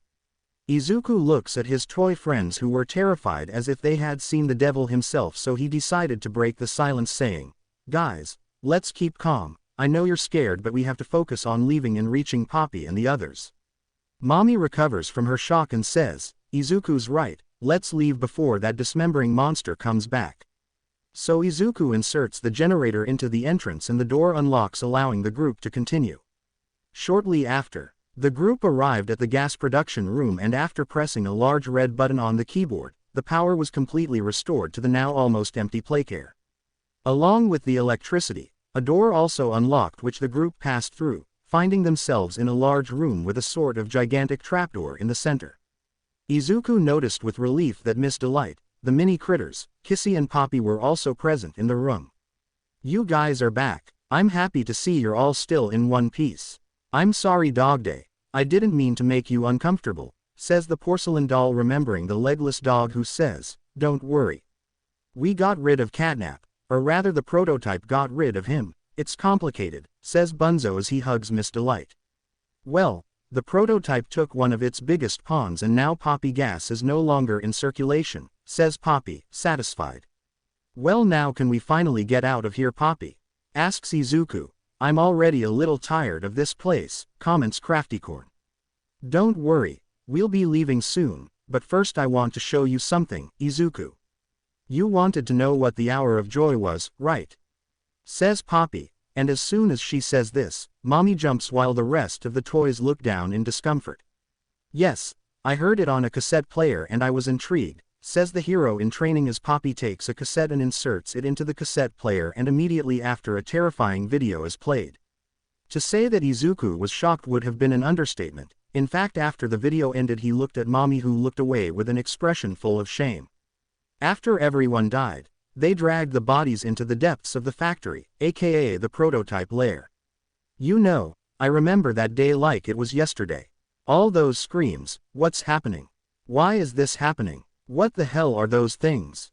A senseless massacre, that's what it was. All those deaths didn't fix anything. Poppy says sternly as she looks at the other toys. Do you think we don't know, Poppy? The prototype controlled us like puppets. Do you want me to say it? I'm sorry, okay, I know I'll never be able to make up for all those deaths, but now I have a new chance to redeem myself, says Mommy with her heart in her hand. Izuku was surprised by the stretchy toy's words. He was still a little shaken by the Hour of Joy video, but at least he was reassured by the fact that Mommy regretted it and wants to make things right. Well, I guess that's true. The prototype has to pay for this, says Poppy as Kissy heads towards a headboard and immediately after the large door slowly opens revealing a sort of elevator. Kissy, we'll go first, then we'll send you back up the elevator, okay? Asks the red-haired doll, and the pink furry toy nods silently. So the whole group, except Kissy, on the elevator with Dog Day being helped by Miss Delight and Craftycorn. Poppy presses a few buttons on a small keypad as the elevator begins to descend. An awkward silence falls on the group, which is broken by Izuku, who asks, Poppy, excuse me for asking, but did you remember your name before you became a toy? Ah yes, my name was Stella. Stella Graber, says the red-haired doll. I have a beautiful name. Wait, you have a last name, so you weren't an orphan? Asks the UA student. I'm sorry. Well, Poppy tries to say before a beastly scream comes from the trapdoor room, immediately after which the noise of a circular saw is also heard. What? No, says Poppy as she begins frantically pressing the keypad causing the elevator to go up, but to everyone's horror the imposing yet injured figure of Huggy appears from the trapdoor. Izuku tries to fire one of the flares at Huggy, but he dodges it by tilting his head to the side. The blue monster smiles sinisterly before breaking one of the elevator cables with its teeth, causing it to sink until it falls completely. Kissy why. Poppy screams as the elevator plunges into darkness. Izuku opened his eyes with difficulty. He didn't know how much time had passed since the elevator had fallen, but he knew for sure that his head hurt a lot. The UA student got up from the ground with great difficulty and looked around for his friends but only saw the empty elevator. Guys. Miss Delight. Bunzo. Poppy. Marie. He called to the hero but got no response. The green-haired teenager then picked up the grab pack that had fallen from his body during the impact and headed towards an open door. But he was interrupted by the ringing of the phone he still had on him. Hoping it was Olly, Izuku quickly took the communication device and said, Olly. Is that you? But to his dismay a terrifying voice answered. I'm afraid Olly is currently unavailable. Please leave a message for me after the beep, and immediately after the sound of metal claws scratching a wall is heard on the other end of the phone. You're the real prototype. Where are my friends? The UA student asks firmly. Oh, it seems like you are really worried about your dear mommy, jokes the prototype using Mommy Longleg's voice. If you did something to her, you'll pay dearly. Izuku says on the phone. Oh, calm down hero, they are fine. For now, right now let's play a game. Right now your friends are in various areas of my park. You find them without getting caught by my faithful followers, and once you find them you can meet me in the big main tent, explains the prototype. Before the hero could answer, the door he was about to walk through bursts open, revealing a giant toy monster in the form of a humanoid bat with red eyes and brown fur. The game starts now, says the prototype with a child's voice, and immediately after the bat launches itself towards Izuku, but he moves away avoiding the attack. The monster quickly turns towards the green-haired boy and lunges at him again. This time the monster manages to grab the hero and slam him against a wall. Izuku puts his hands on the bat's shoulders in an attempt to push him away, but he starts to bring his face closer to the teenagers while trying to bite him. But before he could do so, a long, golden-yellow hand almost identical to Mommy's appeared from a crater in the ceiling and grabbed the humanoid bat by the neck. Within seconds the hand throws the bat away, freeing Izuku. Before the monstrous toy could get up, the long yellow hand grabs it again and drags it into the crater. Izuku looks at the crater as monstrous screams of pain can be heard from it. A few moments later, silence falls except for the sound of something large falling, and immediately afterward, within seconds, the torn-apart carcass of the humanoid bat falls to the ground, terrifying the hero in training to death. Izuku looks at the corpse in horror when suddenly the yellow hand emerges from the crater again, accompanied by another of the same color. The UA student tries to escape, but the hands quickly grab him and drag him into the crater. Izuku uses all his strength to escape the grasp, but it is all in vain and he eventually crosses the crater. For a few seconds the hero sees nothing but darkness when two glowing red eyes become the only source of light. The UA student then realizes that he is facing a large creature with many long legs arms. "Don't be afraid, young man, I don't mean to harm you in any way," the entity says in a croaking yet thunderous voice. Who are you?" asks the terrified green-haired boy. "I've had several names, unfortunately I can't remember the first one, but you can call me Grandpa Long Legs," says the giant stretchy toy. Izuku is quite surprised, but then he thinks back to Granny Long Legs and then he realizes that it wouldn't be strange if Playtime had also wanted to create a grandfather. "What do you want from me? You don't seem like an ally of the prototype," the hero says suspiciously. "That's right, young man, I'm not an ally of that monster and I want to help you. Right now, we're in the last project Elliot Ludwig developed, Playtime's new park," Grandpa explains. One of the many hands holding a poster approaches Izuku and shows him the contents of the card, which is a promotional image for a Playtime theme park. Izuku looks at the poster and says, "I'd like to be surprised, but after Playtime literally created a kind of orphanage neighborhood, I expect they've also created a rocket to the moon. Luckily they didn't create that one, but I'm letting you know that the park is much more dangerous than Playcare. It's the prototype's lair, so it's also inhabited by all his followers, so I want to give you this," Granny Long Legs explains, holding out a hand for the orange grab pack with a hole in the center.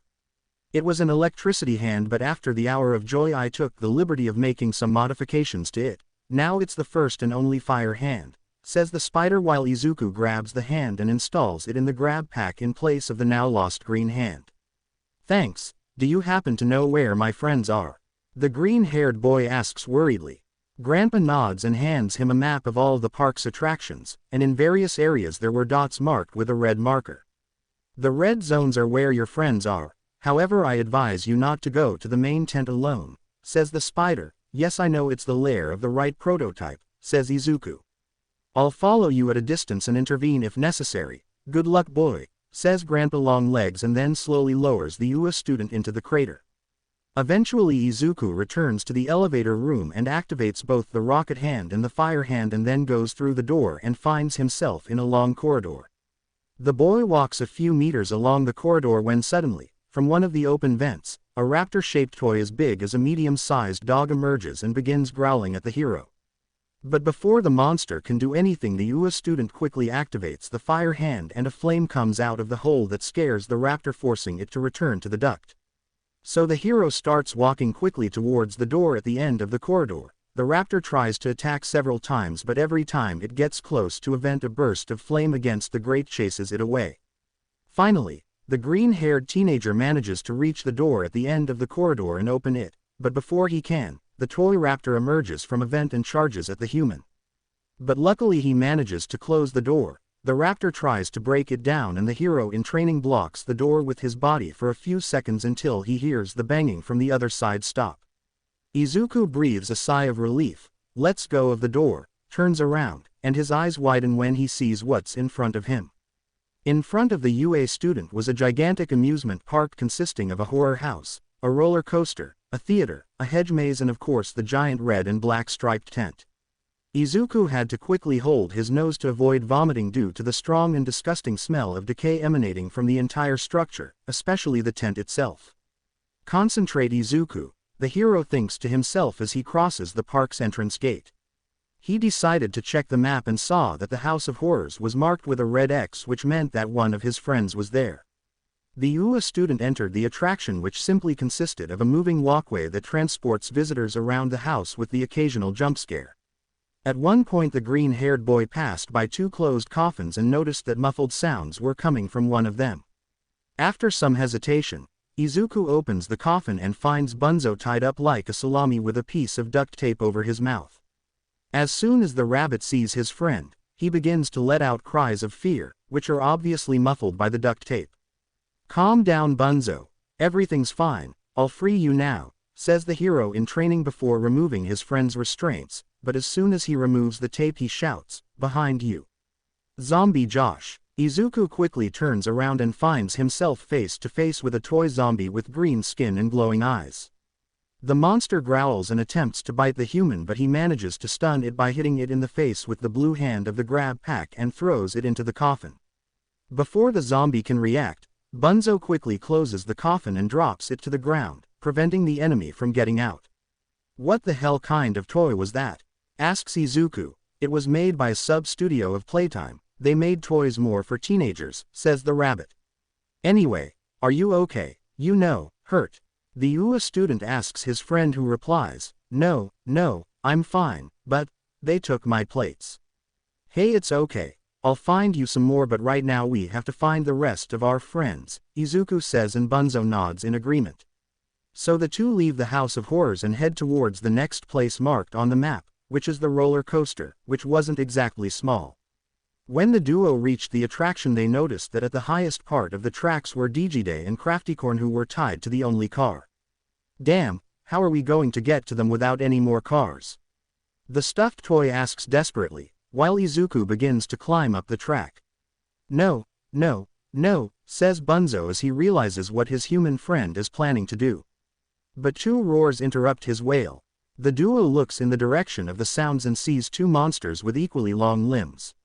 The first was white, his body was covered in very long stitched scars, blood was coming out of his triangular nose, his eyes were large and black, and he had long dark blue hair with light blue hues. The second one was a yellow-bellied monster with some red parts and full of horrible pustules. His disproportionate limbs ended with red parts with human-looking hands, and his face was covered by a blue sack with a red smiley face drawn on it. The duo of monster toys start sprinting towards the rabbit and the hero, and the latter grabs his friend by the ears, and together they begin to climb the roller coaster. "What the hell are those?" asks Izuku as he scales the ledge. "They're some bad characters, like Killy Willy. They've been locked up, but the prototype apparently is an inclusive type when it comes to followers," explains Bunzo as he climbs onto the hero's shoulders. Meanwhile, the 2 monsters also climbed the structure and, thanks to their very long joints, they were able to be much faster than the 2 good guys. The hero in training, however, suddenly remembered his new minus of the grab pack, activated it, and as soon as he reached a part of the rail where he could stand, he turned towards his monsters. As soon as the enemies were at the right distance, the UA student activated his fire hand and shot a large blast of flame that hit the scarred monster, which immediately caught fire and then fell to the ground. The one with the sack on his head roars and jumps on the human, knocking him back onto the floor of the tracks. Bunzo promptly jumps on the monster's head and yanks on its head, accidentally removing the face of a half-yellow, half-red, pustule-covered Huggy Wuggy. "No offense, but you're really ugly, buddy," Izuku says, finally kicking the monstrous toy away, which, like its other monster colleague, falls down and, after repeatedly crashing into the tracks, ends up on the ground in a pool of blood next to the other one, whose body was now completely charred. "What the hell is that?" asks the rabbit, pointing to the grab pack's hand. It's a gift from a friend. I'll explain later," replies the hero in training. So without further problems, the hero and rabbit duo climb the roller coaster until they reach the highest part. "Angel, Bunzo, thank goodness you're here, I knew you'd come," says Dogday as soon as he sees the 2. "Are you okay?" asks Izuku as he unties the 2 smiling critters. "We've been through worse, but it's best if we get out of this childish hell," says Crafty. I agree, but first we have to find the others. You saw them, says the yellow stuffed rabbit. Yes, the prototype henchman brought the mini critters, Miss Delight and PJ, into the theater, and some of them are still there, explains Dogday. Understood. Bunzo, you stay with Craftycorn and Dogday, I'll get the others. If you hear a phone ringing, don't answer it. That's not Olly, says Izuku. Yes, but I have a question, how do we get down? Bunzo asks, reminding the rest of the group exactly where they were. Oh, right, Izuku says as he scratches the back of his neck before looking at the red train car and smiling, saying, I think I have an idea. After getting off the roller coaster and taking his friends to a safe place, the UA student found himself in front of the entrance to the theater called Super Happy Playtime Theater. He could hear grotesque noises in the distance, but he braced himself, took a deep breath and went in. Izuku found himself in a long corridor. The walls were a dull red and yellow color, and of course there were splatters of dried blood everywhere. There were also garbage cans scattered everywhere. The green-haired boy's thoughts were torn from him when he heard his footsteps intensify and head towards him. He quickly stepped into one of the standing bins and placed the lid so that he could peek out, and within seconds Huggy Wuggy entered the corridor. Izuku carefully brought his hand to his mouth so as not to make a noise while breathing. The blue toy carefully scanned the corridor, also looking inside the bins. After a few seconds, Huggy approaches the trash can containing the hero in training, terrifying him. As he grabs the lid of the trash can with his yellow hand, Grandpa Longlegs' long arm emerges from a grate, holding a glass bottle. The stretchy toy knocks the bottle to the ground and it shatters into 1,000 pieces, attracting Huggy's attention, who leaves the bin alone and heads towards the source of the noise. The hairy monster looks at the grate on the ceiling, growls and jumps inside ready to chase whatever made that noise. Izuku let out a sigh of relief and then climbed out of the bin and carefully exited the corridor. After about 2 minutes of searching, the hero in training entered a gigantic room full of red chairs with a large theater in the center where Miss Delight, PJ, and the mini critters were tied up. But there were also some toy monsters watching over the group. One was a bear wearing a fake leather jacket, covered in blood. The second was a large rabbit with white fur with red spots on one side and blue spots on the other. The only clothing he had was a yellow tie with a small red P on the end. His eyes were completely black and did not show any emotion. The third was a kind of robust-looking jester. His body was red and gray, his eyes were X-shaped with red spots in the center, his smile was full of sharp, yellowed teeth. The fourth and final one was a distorted and terrifying version of Cappy that had a wide-open mouth with small, sharp teeth, had 4 clawed legs, and their wings were long and distorted and seemed to be unable to allow them to fly. Damn, how can I get rid of those? Even with the fire hand of the grab pack I can't take on all 4 at once, Izuku thinks as he observes his surroundings. At one point he noticed that there were some heavy-looking projectors above the stage and one of them was right above the white rabbit's head. The UA student had an idea, so he carefully approached the stage using the red chairs so as not to be noticed by the toys. Once he reached the right distance, he activated his rocket shooting hand and used it to hit one of the light projectors. The impact caused the prop to shake for a few moments and then fell straight onto the white rabbit's head. The impact fractured the toy monster's skull, causing it to fall to the ground in a pool of blood. The other 3 monsters look up, roar, and climb the theater curtains in search of the person responsible for their companion's death. After a few seconds of searching, the toys leave the room, so Izuku carefully heads towards his friends on stage. Not bad, Izuku, a 10 out of 10 for ingenuity, says Miss Delight. Thanks, but we'd better go now, says the UA student as he unties the good toys. But suddenly the white rabbit rises from the ground and its face opens, revealing a mouth full of white teeth. But before he could do anything, PJ jumps on him and wraps himself around the rabbit before biting its neck, spurting out gallons of dark blood. Finally the white rabbit falls to the ground again, this time seriously dead. Remind me to never make this dog angry, Izuku says to Miss Delight and the mini critters, who nod in agreement. Once they'd left the theater and sent the good toys to the others, the hero in training headed to the last place marked on Grandpa Longlegs' map, the hedge maze. It didn't look too big and had a central section where he hoped Mommy and Poppy would be. Pretend that there is no fountain in the center. This is the last place. Please, Marie and Stella, be well, I think briefly to Izuku before entering the maze. Although it wasn't too big, the maze was still quite complicated to navigate, even too complicated considering it was supposedly designed for children. Many paths had dead ends, some normal, others caused by the growth of plants that reached the other ends. With a little effort, the hero in training managed to reach the center of the maze where there was a pole where Mommy Long Legs and Poppy were tied up and gagged. As soon as they lay eyes on the green-haired boy, they begin to let out muffled cries of terror as if they were warning him of something. "Calm down, girls, everything will be fine," says the UA student before being interrupted by the sound of an electric drill. He whirled around and found himself face to face with Toga, who now had the bit of an electric drill instead of the electric saw. "Oh dear Izuku, why are you wasting your time with these slutty toys? Let me suck your blood, I want to be you so bad," screams the blonde villain with a terrifying smile. Pretend one of his eyes is red and one hand is a power drill. Izuku takes a deep breath and despite no longer having OFA he gets into a fighting stance and says, "You want my Toga blood? Then come and get it." 5 seconds that felt like 5 hours of silence passed between Izuku and Toga before the latter lunged at the boy and attempted to stab him with her pointed hand. Luckily, the UA student dodged the attack and responded with a kick to the stomach.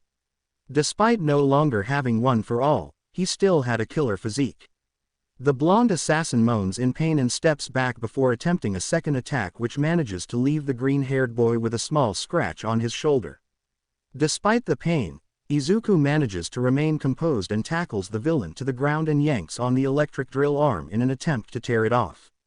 The tip of the electric drill begins to break the ropes that were holding Poppy and Mommy in place, making them weaker. But suddenly something big grabs the hero from behind and throws him away. He quickly gets up and finds himself face to face with Huggy Wuggy, who growls in his face.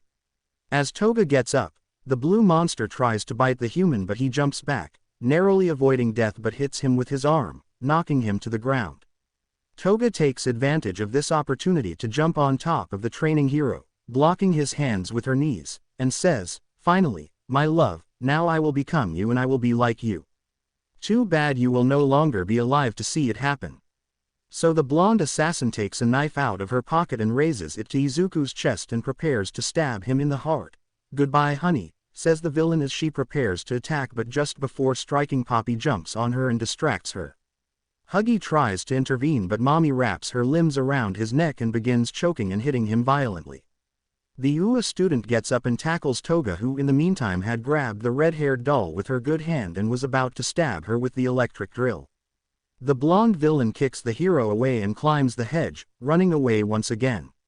Meanwhile, Huggy frees himself from the grip of the pink extendable toy and starts roaring at the three, but the hero in training promptly activates his fire hand and shoots a blast of flame at the enemy.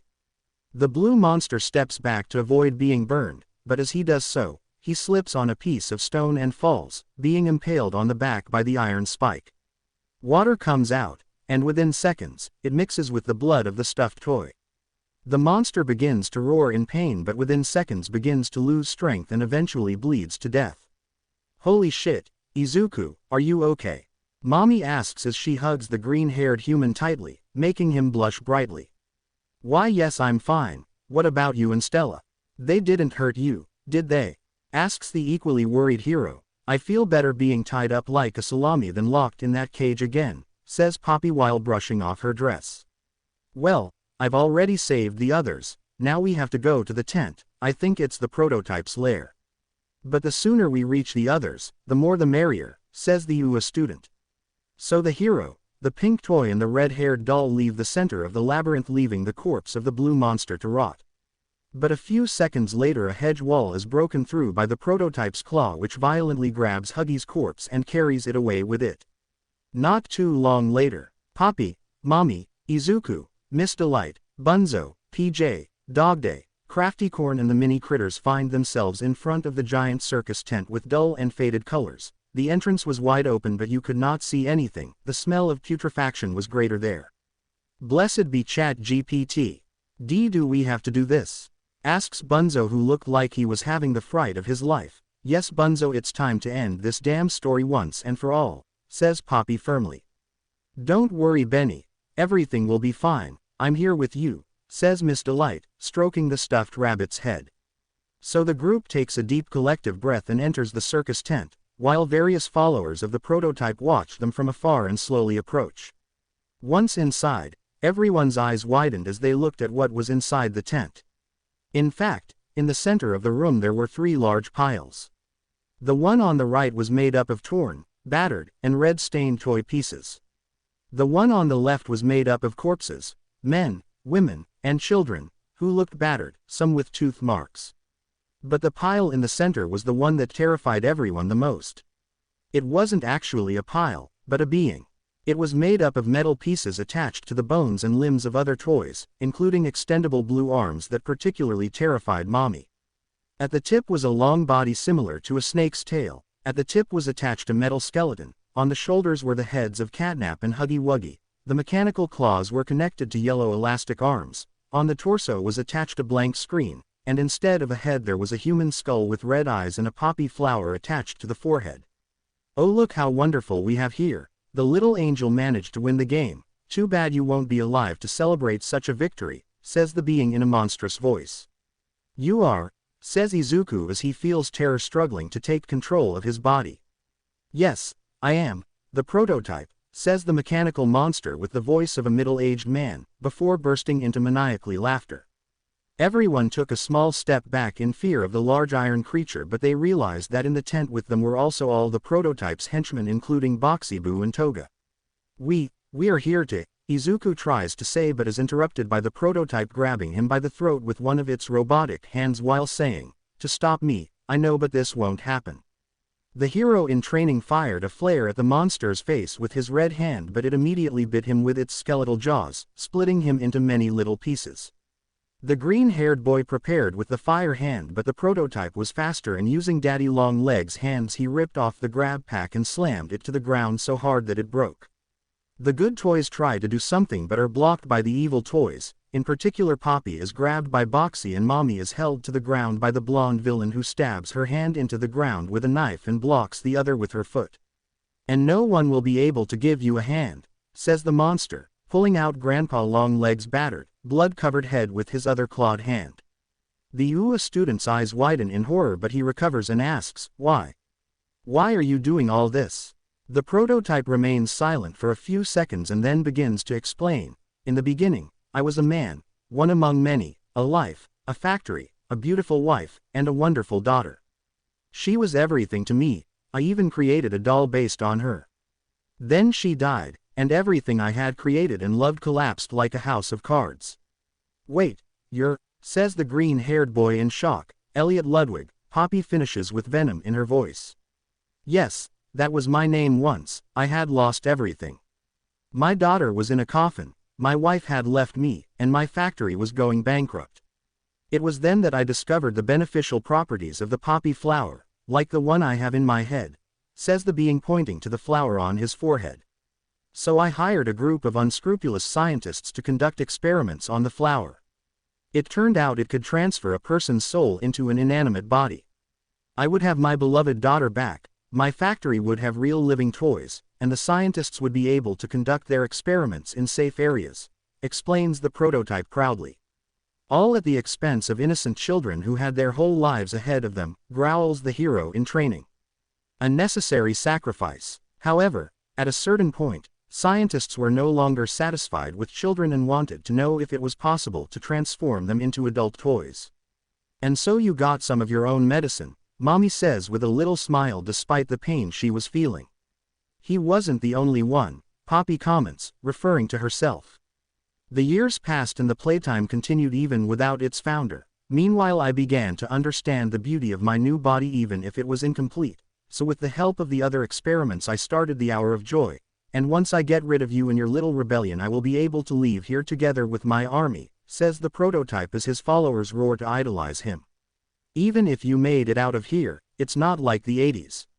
Now there are heroes practically everywhere ready to defeat you," says Izuku as he tries to free himself from his enemy's grip.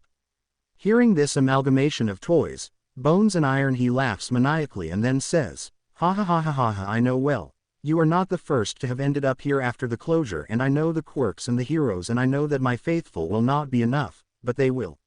Suddenly, Many blood-red lights lit up from the mountain of corpses, and within seconds, hundreds of corpses with mechanical parts and toys fused with their flesh rose from the pile and joined the toys to surround the group of good people.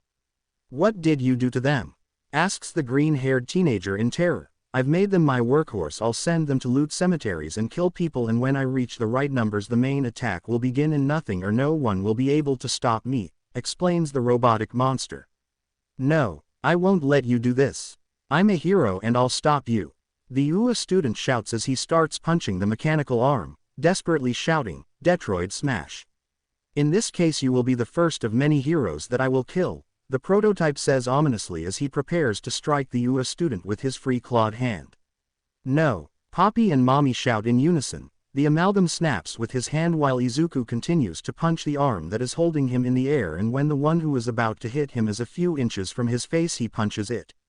"Detroit smash," shouts the training hero as he hits the iron-clawed hand and closes his eyes, ready to feel the pointed claws pierce his skin, but that sensation never comes. Instead he felt a jolt of pain from the monster. The green-haired boy opened his eyes and saw that his fist had hit the prototype's open hand and cracks were forming in it. At that exact moment, Izuku felt the one for all coursing through his veins again. He smiled and fired black whip tentacles from his free hand, hitting him in the face. Distracted, Izuku loosened his grip on the human, causing him to fall to the ground. He quickly stands up and gets into a battle stance saying, "No, I will be the first and last hero you'll ever see." The prototype growls in anger and turns to his followers saying, "Finish him in the name of your god." The hero in training turns to his friends and runs towards the monsters they are holding down and shoots black whip tentacles at them, hitting almost all of them except Boxy Boo and Toga, who lunge towards him. The box monster attempts to bite the green-haired boy, but he dodges, grabs his head, and using 10% of his power throws him at some people, knocking them to the ground. Himiko attempts to stab the hero from behind with her electric drill hand, but he turns, grabs the limb and with 7% of his power delivers a violent punch to her stomach, making her recoil in pain. Before the blonde villain can do anything, Mommy appears behind her, grabs her head with one hand, and slams her violently to the ground. A purple ostrich-like toy starts running towards Izuku, but Dogday jumps on top of him and knocks him to the ground. The monster tries to get up, but Craftycorn jumps on his neck, blocking him. One of the mechanical zombies steps forward, but the mini critters jump on him and start tearing him to pieces. Another of the zombies approaches Miss Delight in a threatening manner and she says, "Oh no, no, it's time you learned the meaning of respect, young man," before slapping him on the cheek. The zombie growls in annoyance, but before he can do anything Bunzo jumps on his back and bites his left shoulder with his sharp teeth. PJ lunges at a long-limbed clown toy monster, biting its throat and coiling around its body like a boa constrictor, killing its prey. Meanwhile, various toys and mechanical zombies attack Izuku, but he defeats them all without too much effort. At a certain point, a large monster toy resembling a daisy flower appears in front of the UA student. Izuku tries to punch the flower, but thanks to his slender form he manages to dodge and knock it to the ground. But immediately after, the hero in training dodges a blow with the monster toy's large hands and then with 10% of one for all punches it straight in the face, throwing it into the air towards the prototype. The amalgamation grabs Daisy with one of its mechanical limbs. "My lord, thank you very much," the flower monster says before the prototype crushes her skull, sending pieces of plastic flying and blood spraying out. A mechanical zombie with a flamethrower of some sort for a left hand points his weapon at the hero, who was busy fighting two other corpses at the same time. Poppy sees him and jumps on him, knocking him off balance and, of course, knocking him to the ground. The impact activates the flamethrower, which hits the base of the prototype's body, setting it ablaze. "What? No, no, no. Do something, worms," screams the iron monster as its organic and toy parts catch fire. Immediately both the zombies and the monster toys stop fighting and head towards their master, attempting to put out the flames on his body. Driven by a sort of natural instinct, Toga also tries to free herself from Mommy's grip, who slams her to the ground, making her faint for the umpteenth time. "Guys, it's better if we go," Izuku says to his toy friends after taking down another mechanical zombie. In fact, the monsters try to put out the flames, but obviously they catch fire in the process, Obviously the burning toys start running away and one crashes into a wall of the tent which catches fire. No, it can't be. The prototype shouts as both the flames on his body and those on the awning expand. It's better to go now, Angel, says Dogday, and so the group runs away from the flames, with Mommy, out of pity, deciding to drag the still unconscious Himiko Toga with her. At the same time, the super smaller part of the prototype begins to wriggle and growl, and a few seconds later, a metallic arachnoid leg emerges from the midst of wreckage and bones. As the group leaves the now burning tent, it collapses amidst the crackling noise of the fire and the heart-rending screams of the monster toys.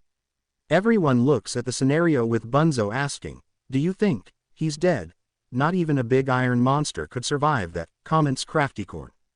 But at that moment a monstrous mechanical scream is heard, and immediately after the prototype comes out of the flames, which now had a lower part with 6 spider legs. Only one arm of daddy long legs remained. The poppy flower on the skull was now completely burned and the skull was blackened. "You little nobodies. You've ruined everything. I created you. I gave you a purpose, magnificent bodies, freedom. And this is the thanks you give me. But now, now you'll face the wrath of the next god of this world," says the being with eyes that sparkled with anger and pure hatred. The UA student looks at the enemy in terror, but his heroic instinct gets the better of his fear and he decides to take a few steps forward as if to shield his friends. "If you want to do anything to them, you'll have to step over my dead body first," Izuku says, getting back into a fighting stance. "Oh, believe me, I will do it with immense pleasure," the prototype says mockingly as it sharpens its claws on the ground. Izuku and the prototype looked into each other's eyes for a few seconds, with the latter saying, "Say your last prayers, even if it won't save you." And at that exact moment 3 still intact iron zombies emerge from the flames and stand next to their master.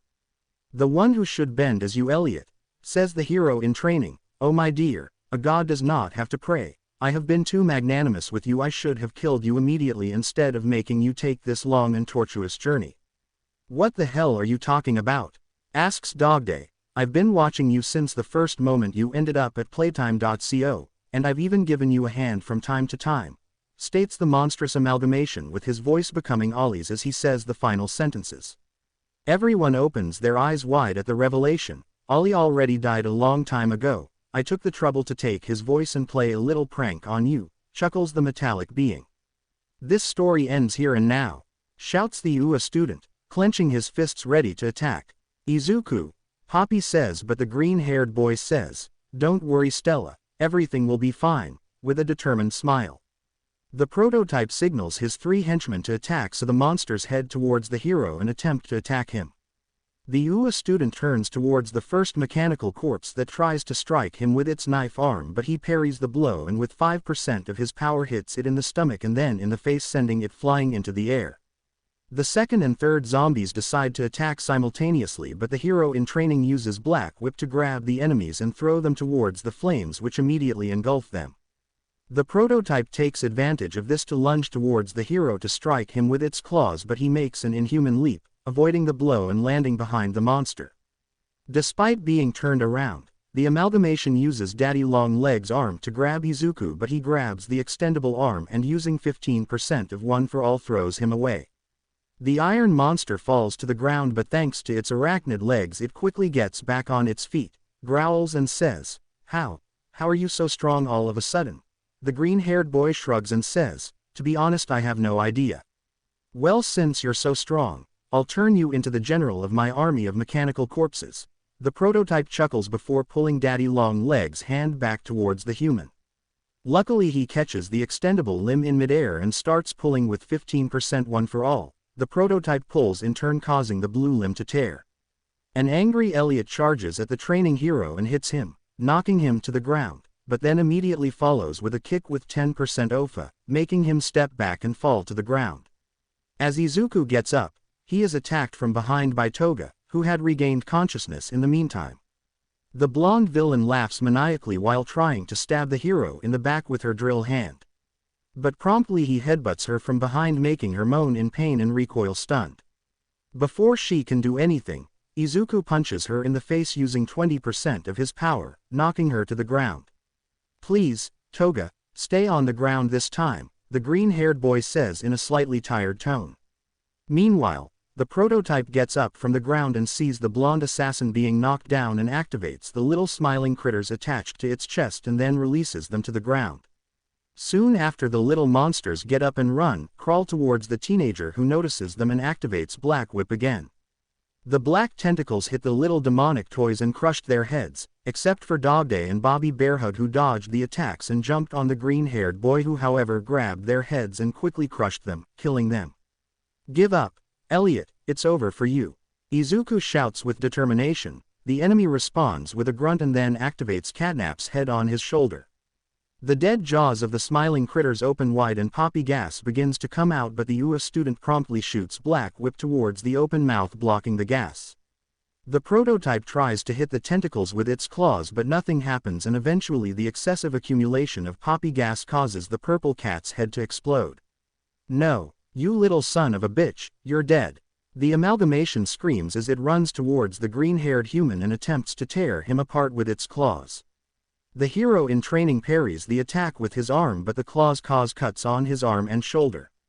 Meanwhile, Izuku uses his free arm to grab the base where the mechanical legs were attached, and using 20% of One for All, he lifts him up and slams him violently to the ground. To further confuse the enemy, the hero in training activates the smoke screen quirk, creating a large cloud of purple smoke in the combat area. The amalgamation of toys and iron looks around confused because he can't see anything due to the purple smoke and decides to hit the air with his claws, making the smoke clear so he can see again. After another slash, the monster clears the smoke in front of him, revealing Izuku leaping towards him and violently punching him in the face with 30% of his power. The prototype flies into the air and then falls back to the ground, hitting the skull against the ground, shattering the lower jaw. The amalgamation stops moving as if it were dead, and the skull's red eyes suddenly go out. The entire park falls silent for a few seconds, a silence that is broken by Mommy Longlegs asking, Is he dead?" "I don't know," Izuku asks, then walks carefully towards the prototype that was still lying motionless on the ground. The UA student knelt down in front of the monster's skull and after a few seconds of waiting says to his friends, "Okay, I think he is."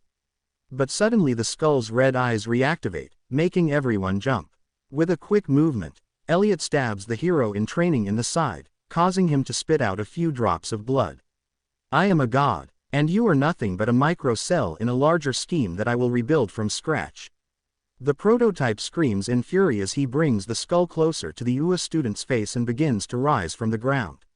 "I'll tear you apart, slaughter your little friends, rebuild my body, reach the surface and dismember every single fucking person you know." The amalgamation continues only to be interrupted by Izuku's hand grabbing his neck and squeezing it so hard that it creates cracks.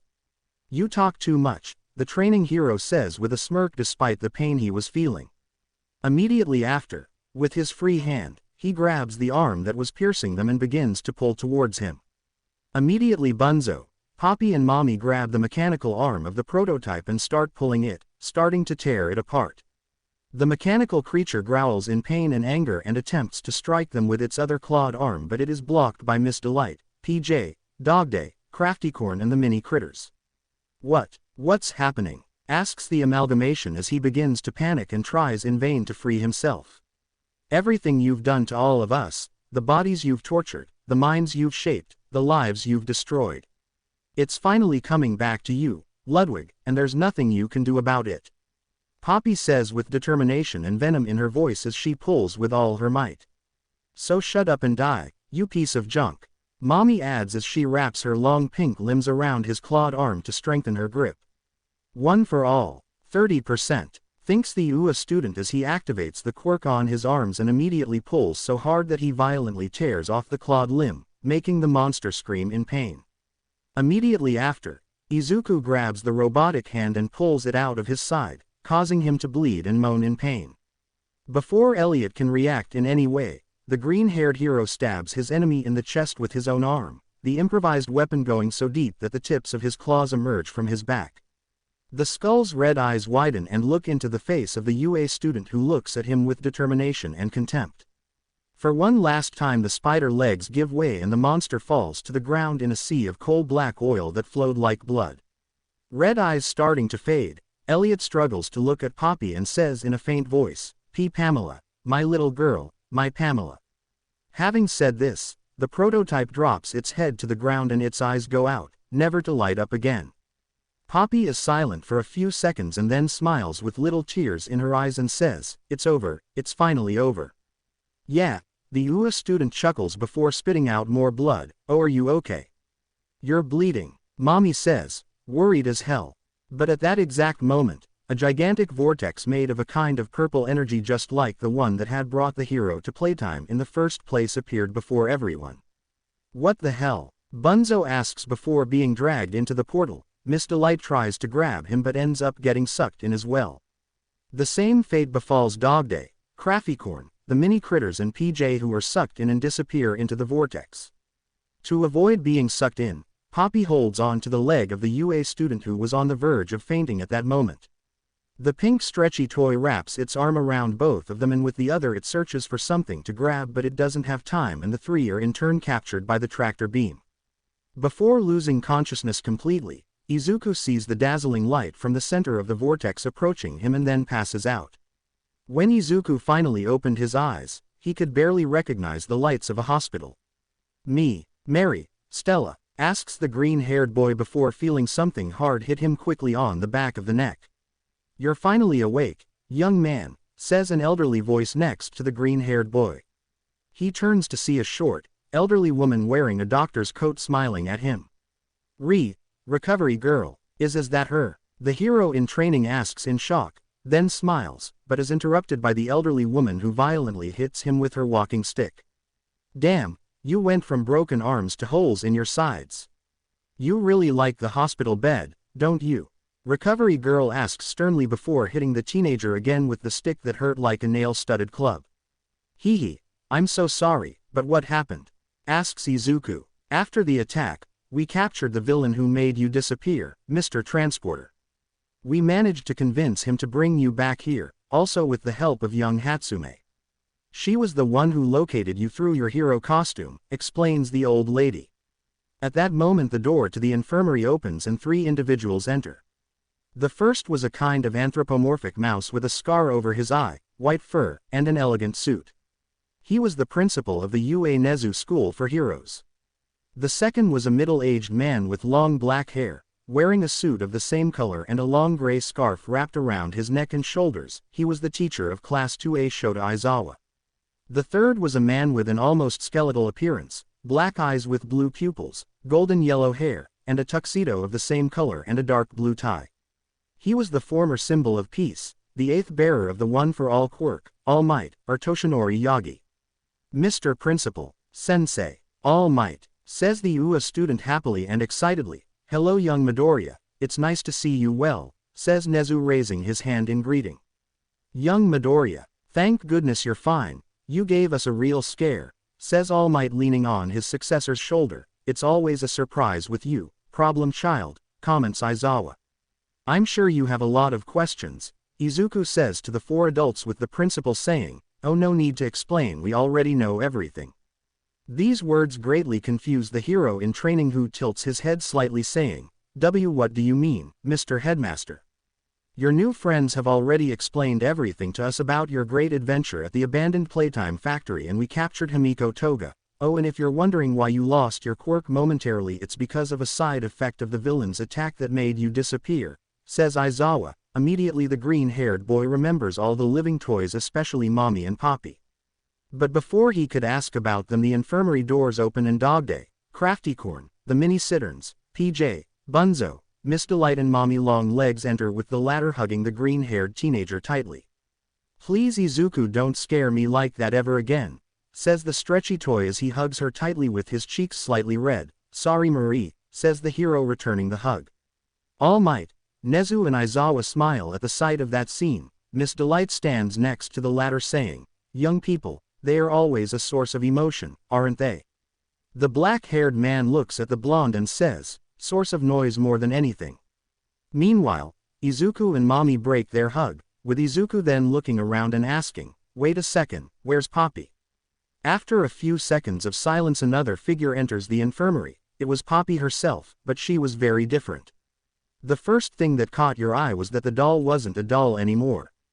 She was now about the same height as the UA student, her red hair now had a more natural look, and her skin wasn't porcelain but now looked like real human skin, although the color was rather pale.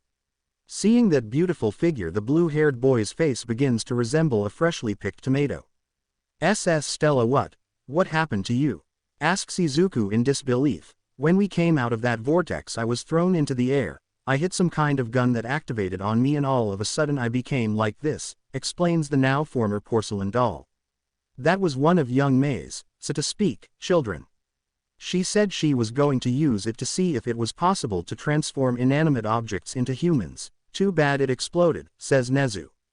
I'm certainly not back to how I was before, but I have to say it feels really good to be made of flesh again. Well, I think you're really cute as a human, the UA student says shyly, making Poppy blush, who says, thanks, oh, in another thing.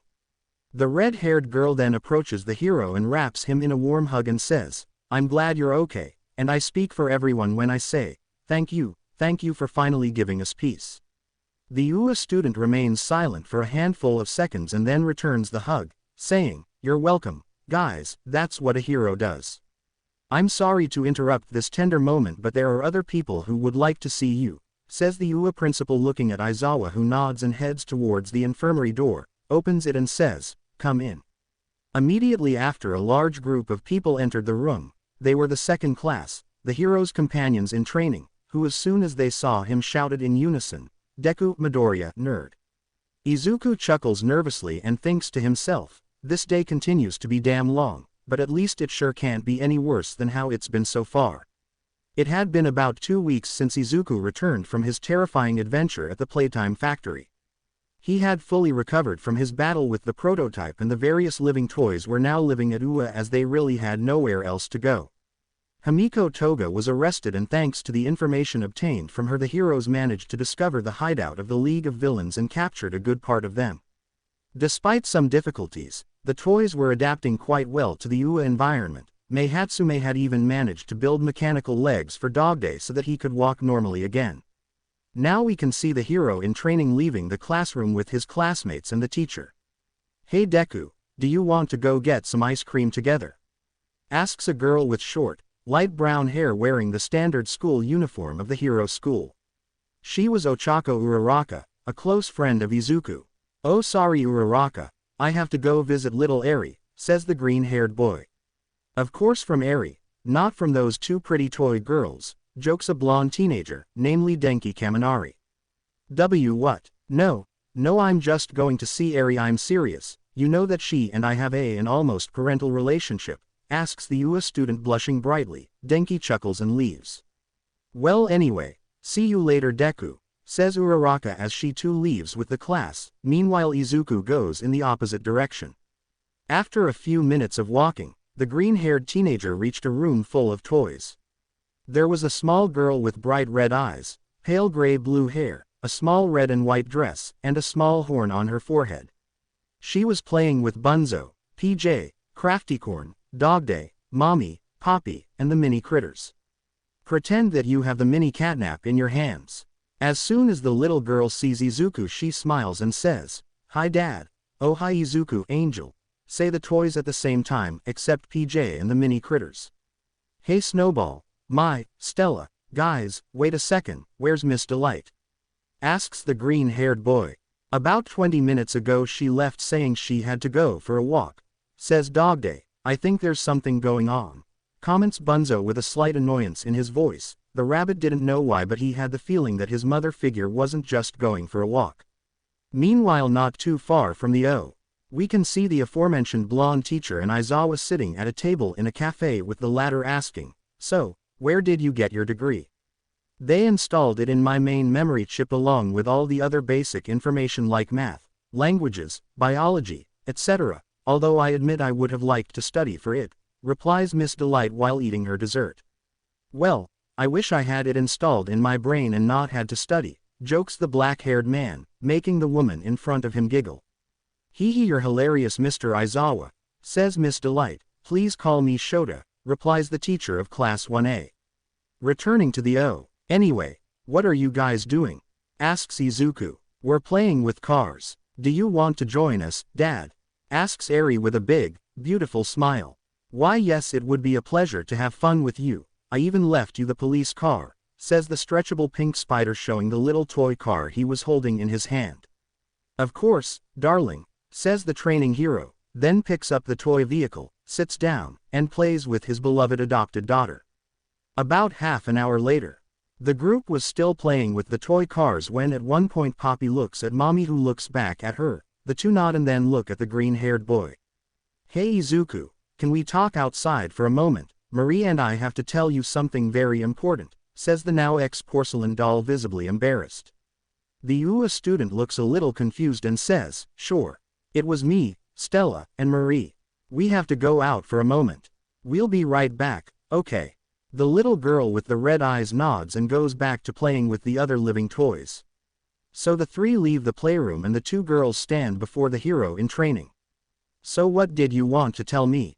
Asks the green-haired teenager, noticing that the two girls were visibly embarrassed. You see, Stella and I have been thinking a lot about how we feel about you these last few weeks, says Marie with red cheeks. Izuku tilts his head in confusion and then states, I don't think I understand.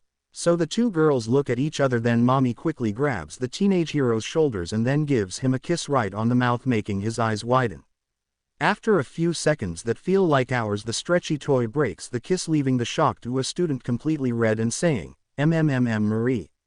What? But before he could finish, Poppy grabs his cheek with her hand and pulls him into another hug. After this kiss ends, both girls say in unison, Izuku, we love you. The hero in training remains silent for a few seconds, then turns even redder in the face and says, what? Why you love me? Yes, when I first met you I was, probably at the lowest point of my life. I had lost practically everything, my human body, my freedom, my family, but then you came along, you pulled me up from the abyss that was my playtime existence and gave me a new chance at life despite everything I'd done. And that's why I fell in love with you. Mommy explains, carefully taking the hero's left hand. I too was going through a damned difficult time. I had lost all hope, but then suddenly you appeared out of nowhere and freed me from the cage where they had locked me. In that factory you went through a real hell, but despite it, you spontaneously offered to face the prototype and its followers head on. You saved many lives, even though for some, unfortunately, it was too late. Your determination, your willingness, your beautiful smile, your kind heart. This made me develop feelings for you, says Poppy, grabbing the right hand of the hero in training. The aforementioned hero remains silent, listening attentively to the statements of the two girls in front of him, his cheeks still very red. So, you want to be our boyfriend? The pink toy and the red-haired girl ask again in unison, both with expressions full of nervousness and hope. After a few more seconds of silence, Izuku smiles and hugs the two girls, saying, I love you too, and yes, I will be your boyfriend. Mommy and Poppy smile happily and hug each other happily back. What none of the three had noticed, however, was that Eri, Bunzo, the mini critters, PJ, Dogday and Craftycorn were peeking at the entire scene from the half-open door.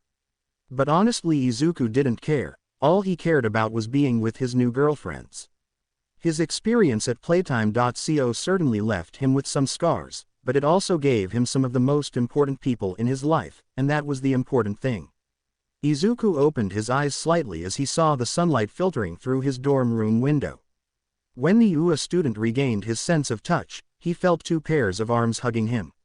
He turned to the right and saw the beautiful pale white face of his girlfriend Poppy, aka Stella, sleeping with her head resting on her boyfriend's shoulder. Her bright red hair that was usually held in two braids was free and falling down her back.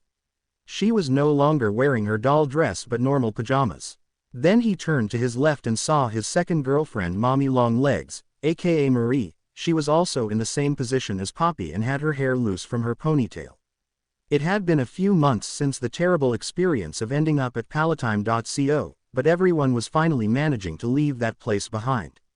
After the testimonies of Izuku and the toys, the world set its sights on the abandoned toy factory. Some American heroes were sent on a mission to inspect the facility for any surviving experiments, but nothing was found other than the prototype base, aka Elliot Ludwig.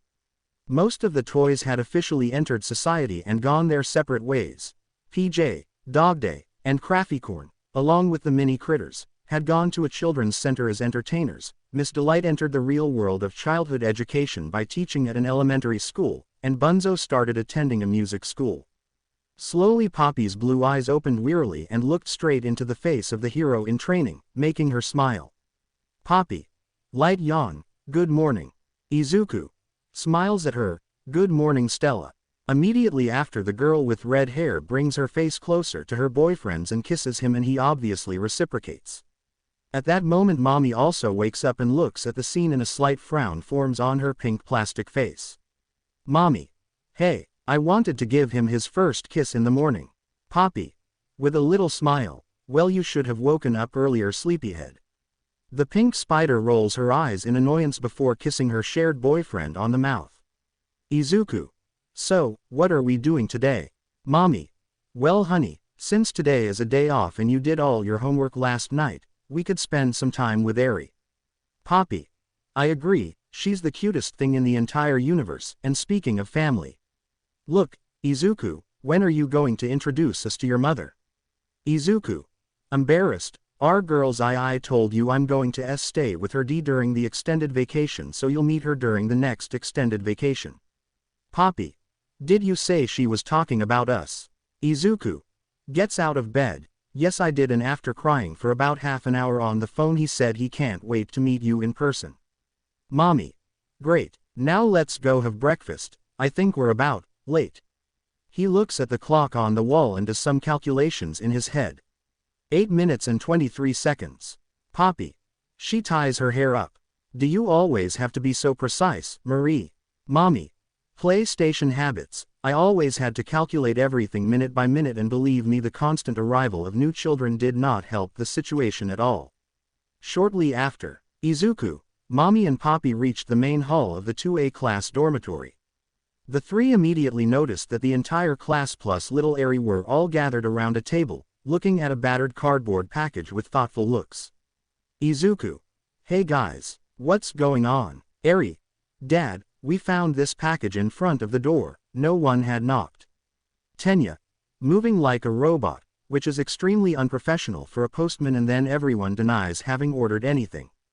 Poppy. What does the address say? Bakugo. That's the problem. There's no damn address in this fucking box. Kirishima. Kalmati Bakubro. As Izuku got closer, he noticed that the box looked very old and had some sort of small scratches on the sides, as if whoever had brought that object here had had claws. Mommy. Are you sure none of you ordered this package? Denki. Well no, honestly I don't see any clue as to the company that shipped it. Mina. Opening the package with her hands. Anyway, a gift is a gift. Take out the contents. As Mina's pale pink hands pulled out the contents of the box, Poppy seemed to become even paler, Izuku's eyes widened and Mommy stiffened. It was a catnap doll, but it wasn't like a mini critter. This one was similar to the ones in the article Izuku had read in the factory, the ones that once sold gave children nightmares. Izuku. Scared, Mina dumped him before. But it was too late. The puppet's eyes lit up and suddenly from his wide-open mouth came out a huge amount of red smoke, the smoke of the poppy.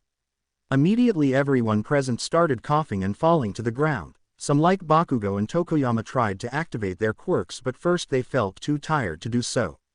Mommy used her long limbs to grab the doll and throw it away, but soon after 3 more catnaps came out of the box on their own and also sprayed the sleeping smoke.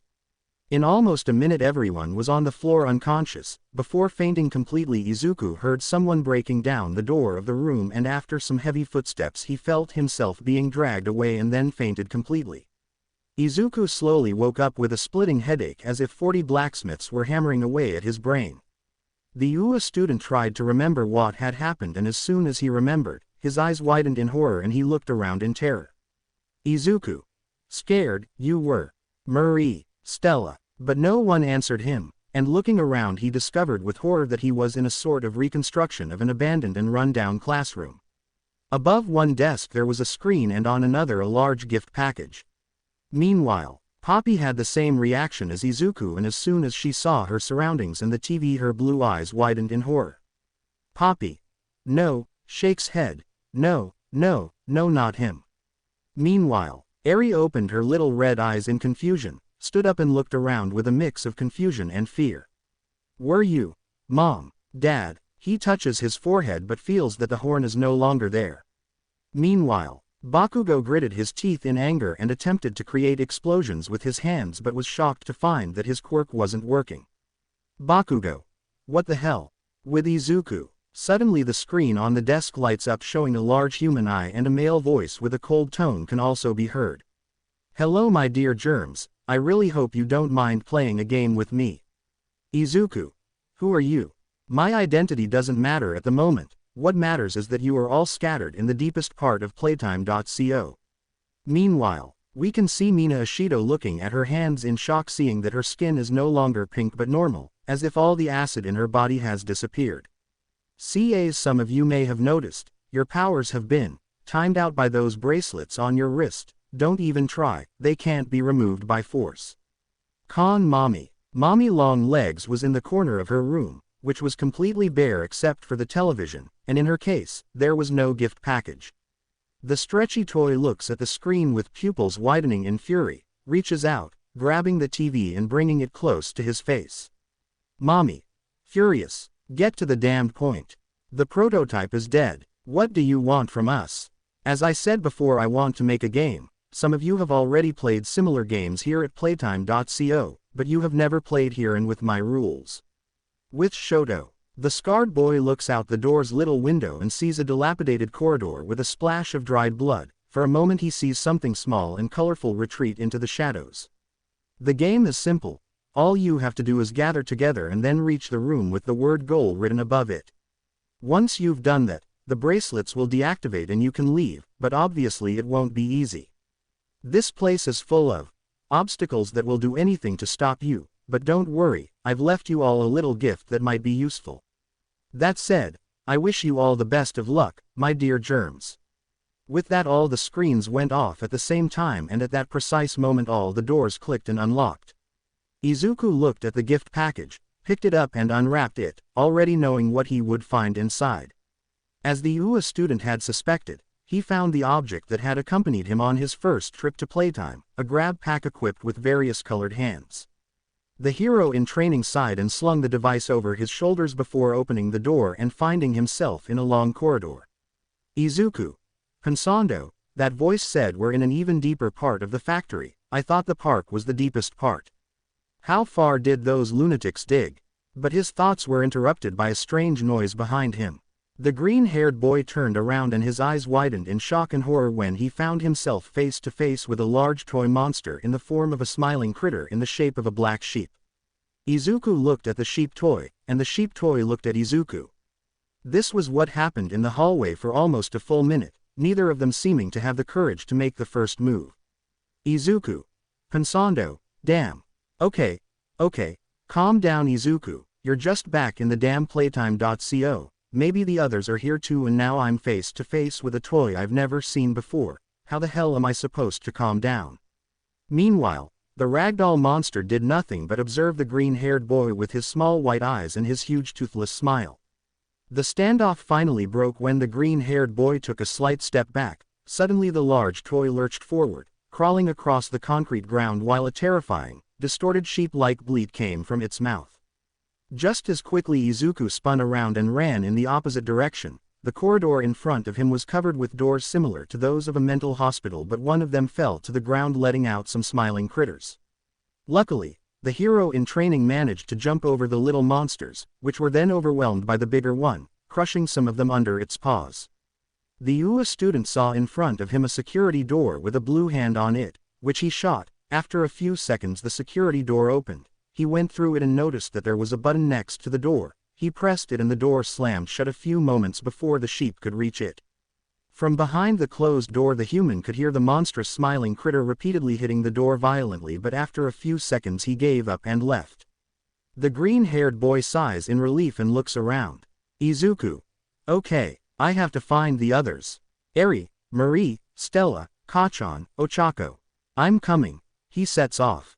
Meanwhile, the scene shows us Bakugo with the grab pack on his shoulders coming out of the room where he woke up. The explosive blonde was trying to rip off the bracelet that inhibited his quirk from his wrist. He even tried to tear it off with his teeth but to no avail. Bakugo. Damn. Bites the bracelet. You're trying to rip off my arm. Damn, tough piece of plastic. Food. Bakugo. Huh, looks around. Who spoke? Question mark question mark question mark. 2. Food. Question mark question mark question mark. 3. So, big. Question mark question mark question mark. 4. Fresh meat. All, for us. Bakugo. Show yourselves, you damn extras.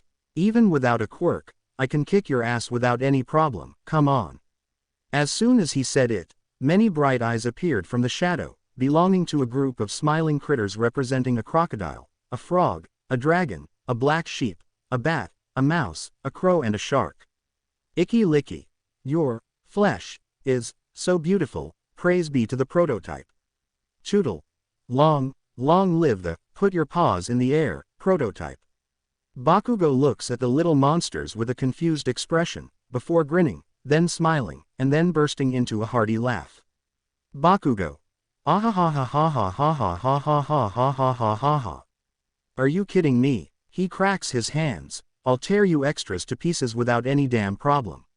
The smiling dragon-shaped critter growls and leaps at the explosive boy, who then grabs him in midair by the head and begins to squeeze his hand until it is crushed in a small explosion of blood and padding. The crow ran towards the human but was knocked down by a kick, only to find his chest crushed by the young hero's foot. The other critters began to back away in fear as Bakugo watched them smiling. Bakugo. So, throw away the dragon critter, which of you discontinued toys is next? Meanwhile, we move to Eri, who wears a small grab pack that is built to her height. Yesterday. Scared, mommy, daddy. Are you here? Starts crying, please. I need you. But suddenly the red-eyed girl heard the sound of footsteps approaching her from the shadows. Were you? Tilt your head trying to see in the darkness, Dad. Is that you? It wasn't Izuku. From the shadows came out a large vulture with a bloody beak from which came out 3 forked tongues that watched the little girl with eyes full of hatred and hunger, so much hunger. Eri. Back away. No. Please, stay away, Dad help. The flying monster lunges at the little girl, its beak wide open, ready to bite her, but suddenly a long, light blue hand appears from the shadows, grabs the vulture by the neck, and slams it to the ground. The monster lets out a screech of pain and anger as it moves its legs and wings and shakes its neck trying to free itself from the arm's grip, but it was all in vain. She watched in horror as the monster that was about to leap at her was slammed from one wall to another, then slammed into the ceiling leaving a red stain, and then slammed back down to the floor. The monster spat blood that stained the concrete and then looked at the little girl, roared at her and was dragged into the darkness by the arm. The gray-haired girl heard some animalistic roars and the sounds of tearing fabric and then, a dead silence. Eri didn't know what to do. Should she run? Maybe the thing that defeated the vulture will help her, or maybe it wants to eat her. But before he could actually make a decision, a chubby, clay-like creature emerged from the shadows. Its head and most of its torso are light blue, with a simple face atop a relatively thin neck, and it wears a blue bowler hat. Its arms are long and thick, tapering to its forearms, with the left arm orange and the right yellow. Meanwhile, its legs are stubby, red protuberances. It has no facial features, except for a line for a mouth and holes in its head representing eyes. Friendly tone. Hey, hi sunshine, you're a very human. Lagarda, what's your name? Eri. My name is Eri. Doey. Well Eri, I'm Doey. Your best friend in clay. Modifies his hand to make it look like a heart. Tell me, what are you doing here? Eri. I don't know. I woke up here and starts crying. I want my mom's and dad's. Doey.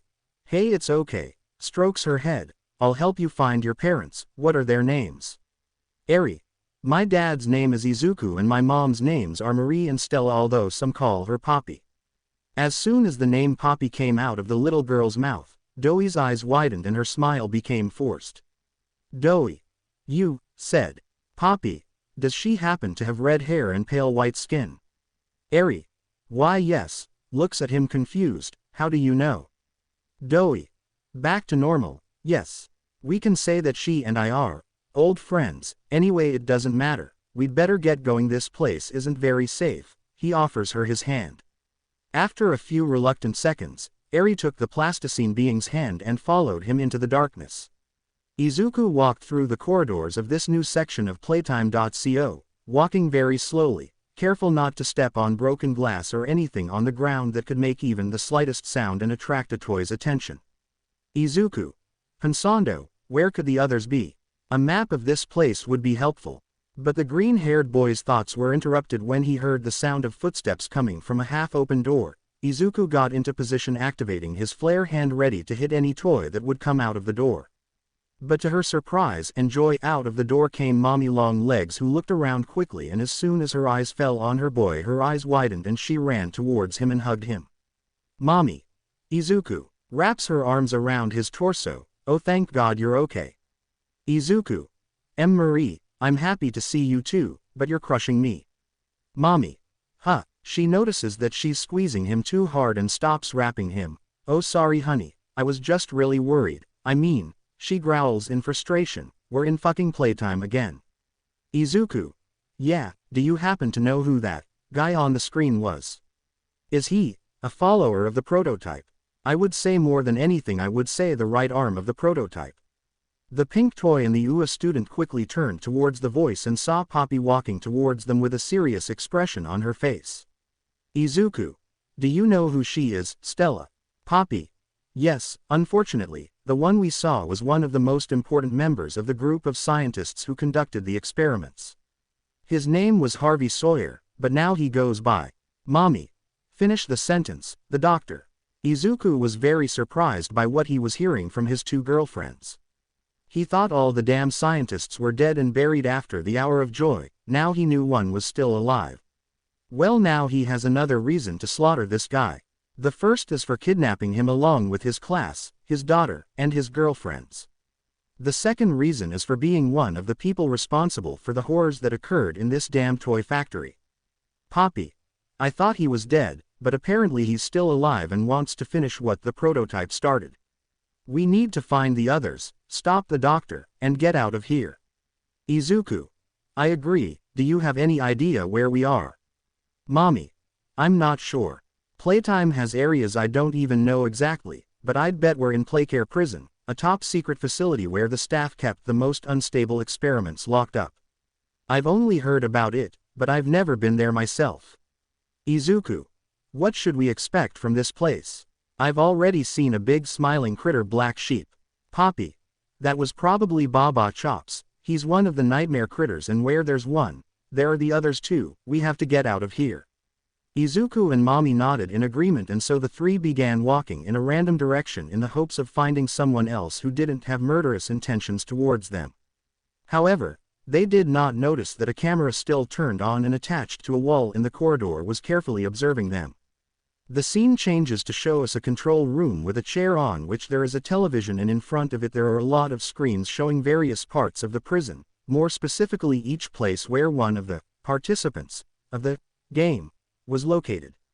The TV on the chair showed one eye observing the other screens, switching from one to the other after a precise number of seconds. The doctor. All right, this game is really starting to get fun. We can see Mommy, Poppy and Izuku walking down a corridor of the Playtime prison. Izuku. Look, Poppy, do you know exactly how big this place is? Poppy. Well, I don't have any precise estimates, but it's definitely big enough to scatter an entire class and organize some kind of perverse game. Izuku.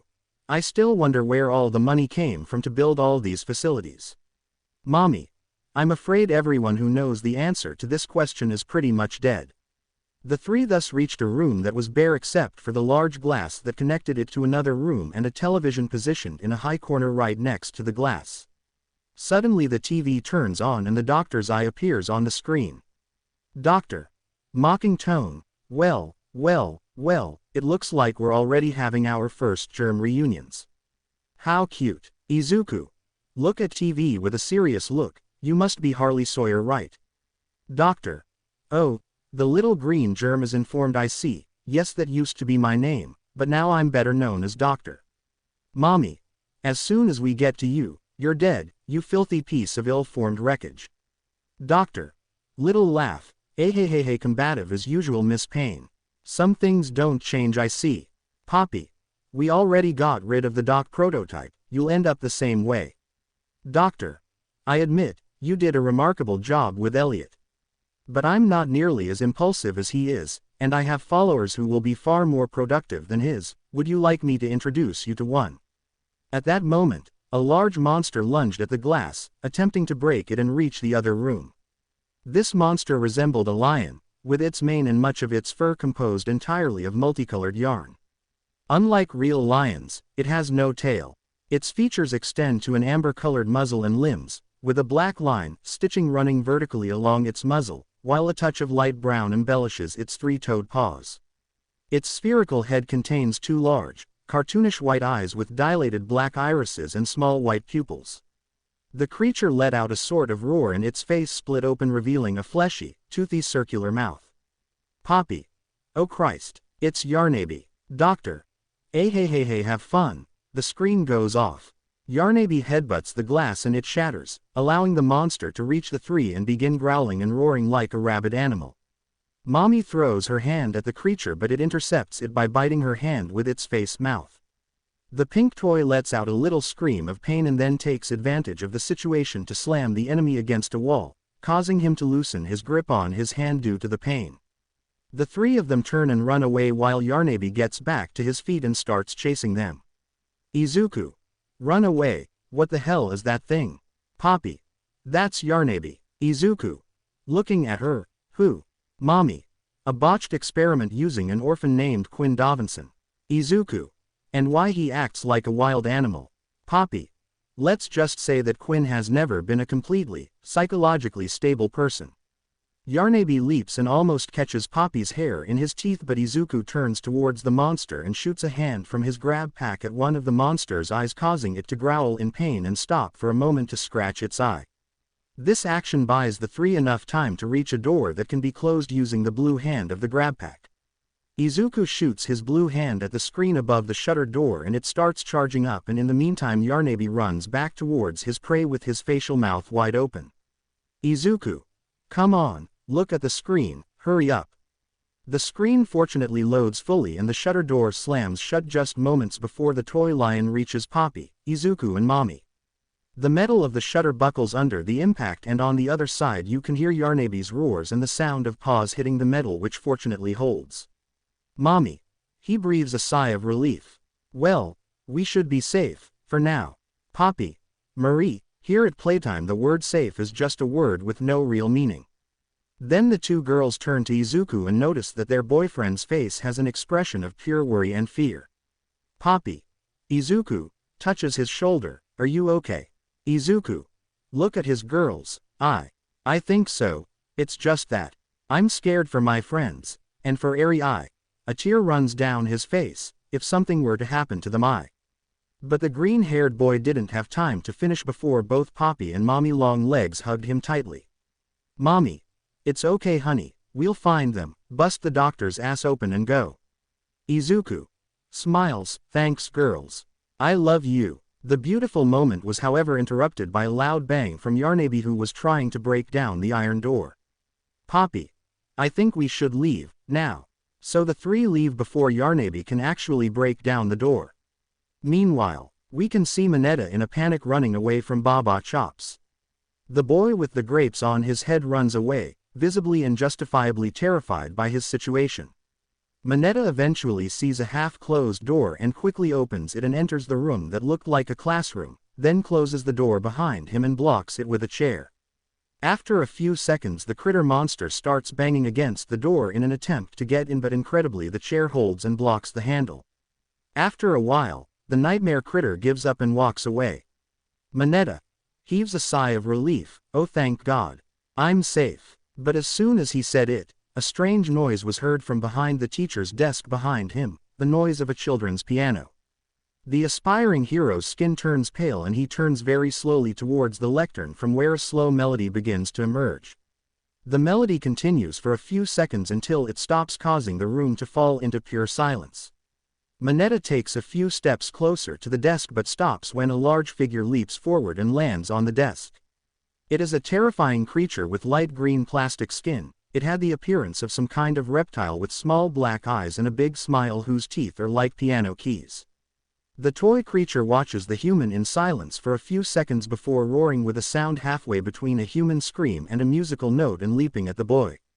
Mineta falls backwards, but suddenly a large blue plasticine hand appears from a vent in the ceiling of the room, grabs the monster by the tail and throws it against a desk. The plastic dinosaur gets up and with a sound of pain heads towards the locked door, removes the chair, opens the door with its claws and runs away. Mineta watches in terror as a large mass of plasticine, followed by the arm, comes out of the duct and falls to the ground in front of the human. The mass shapes itself into the form of Doey, who smiles friendly at Mineta, who finally notices that little Eri is clinging to the creature's back. Doey.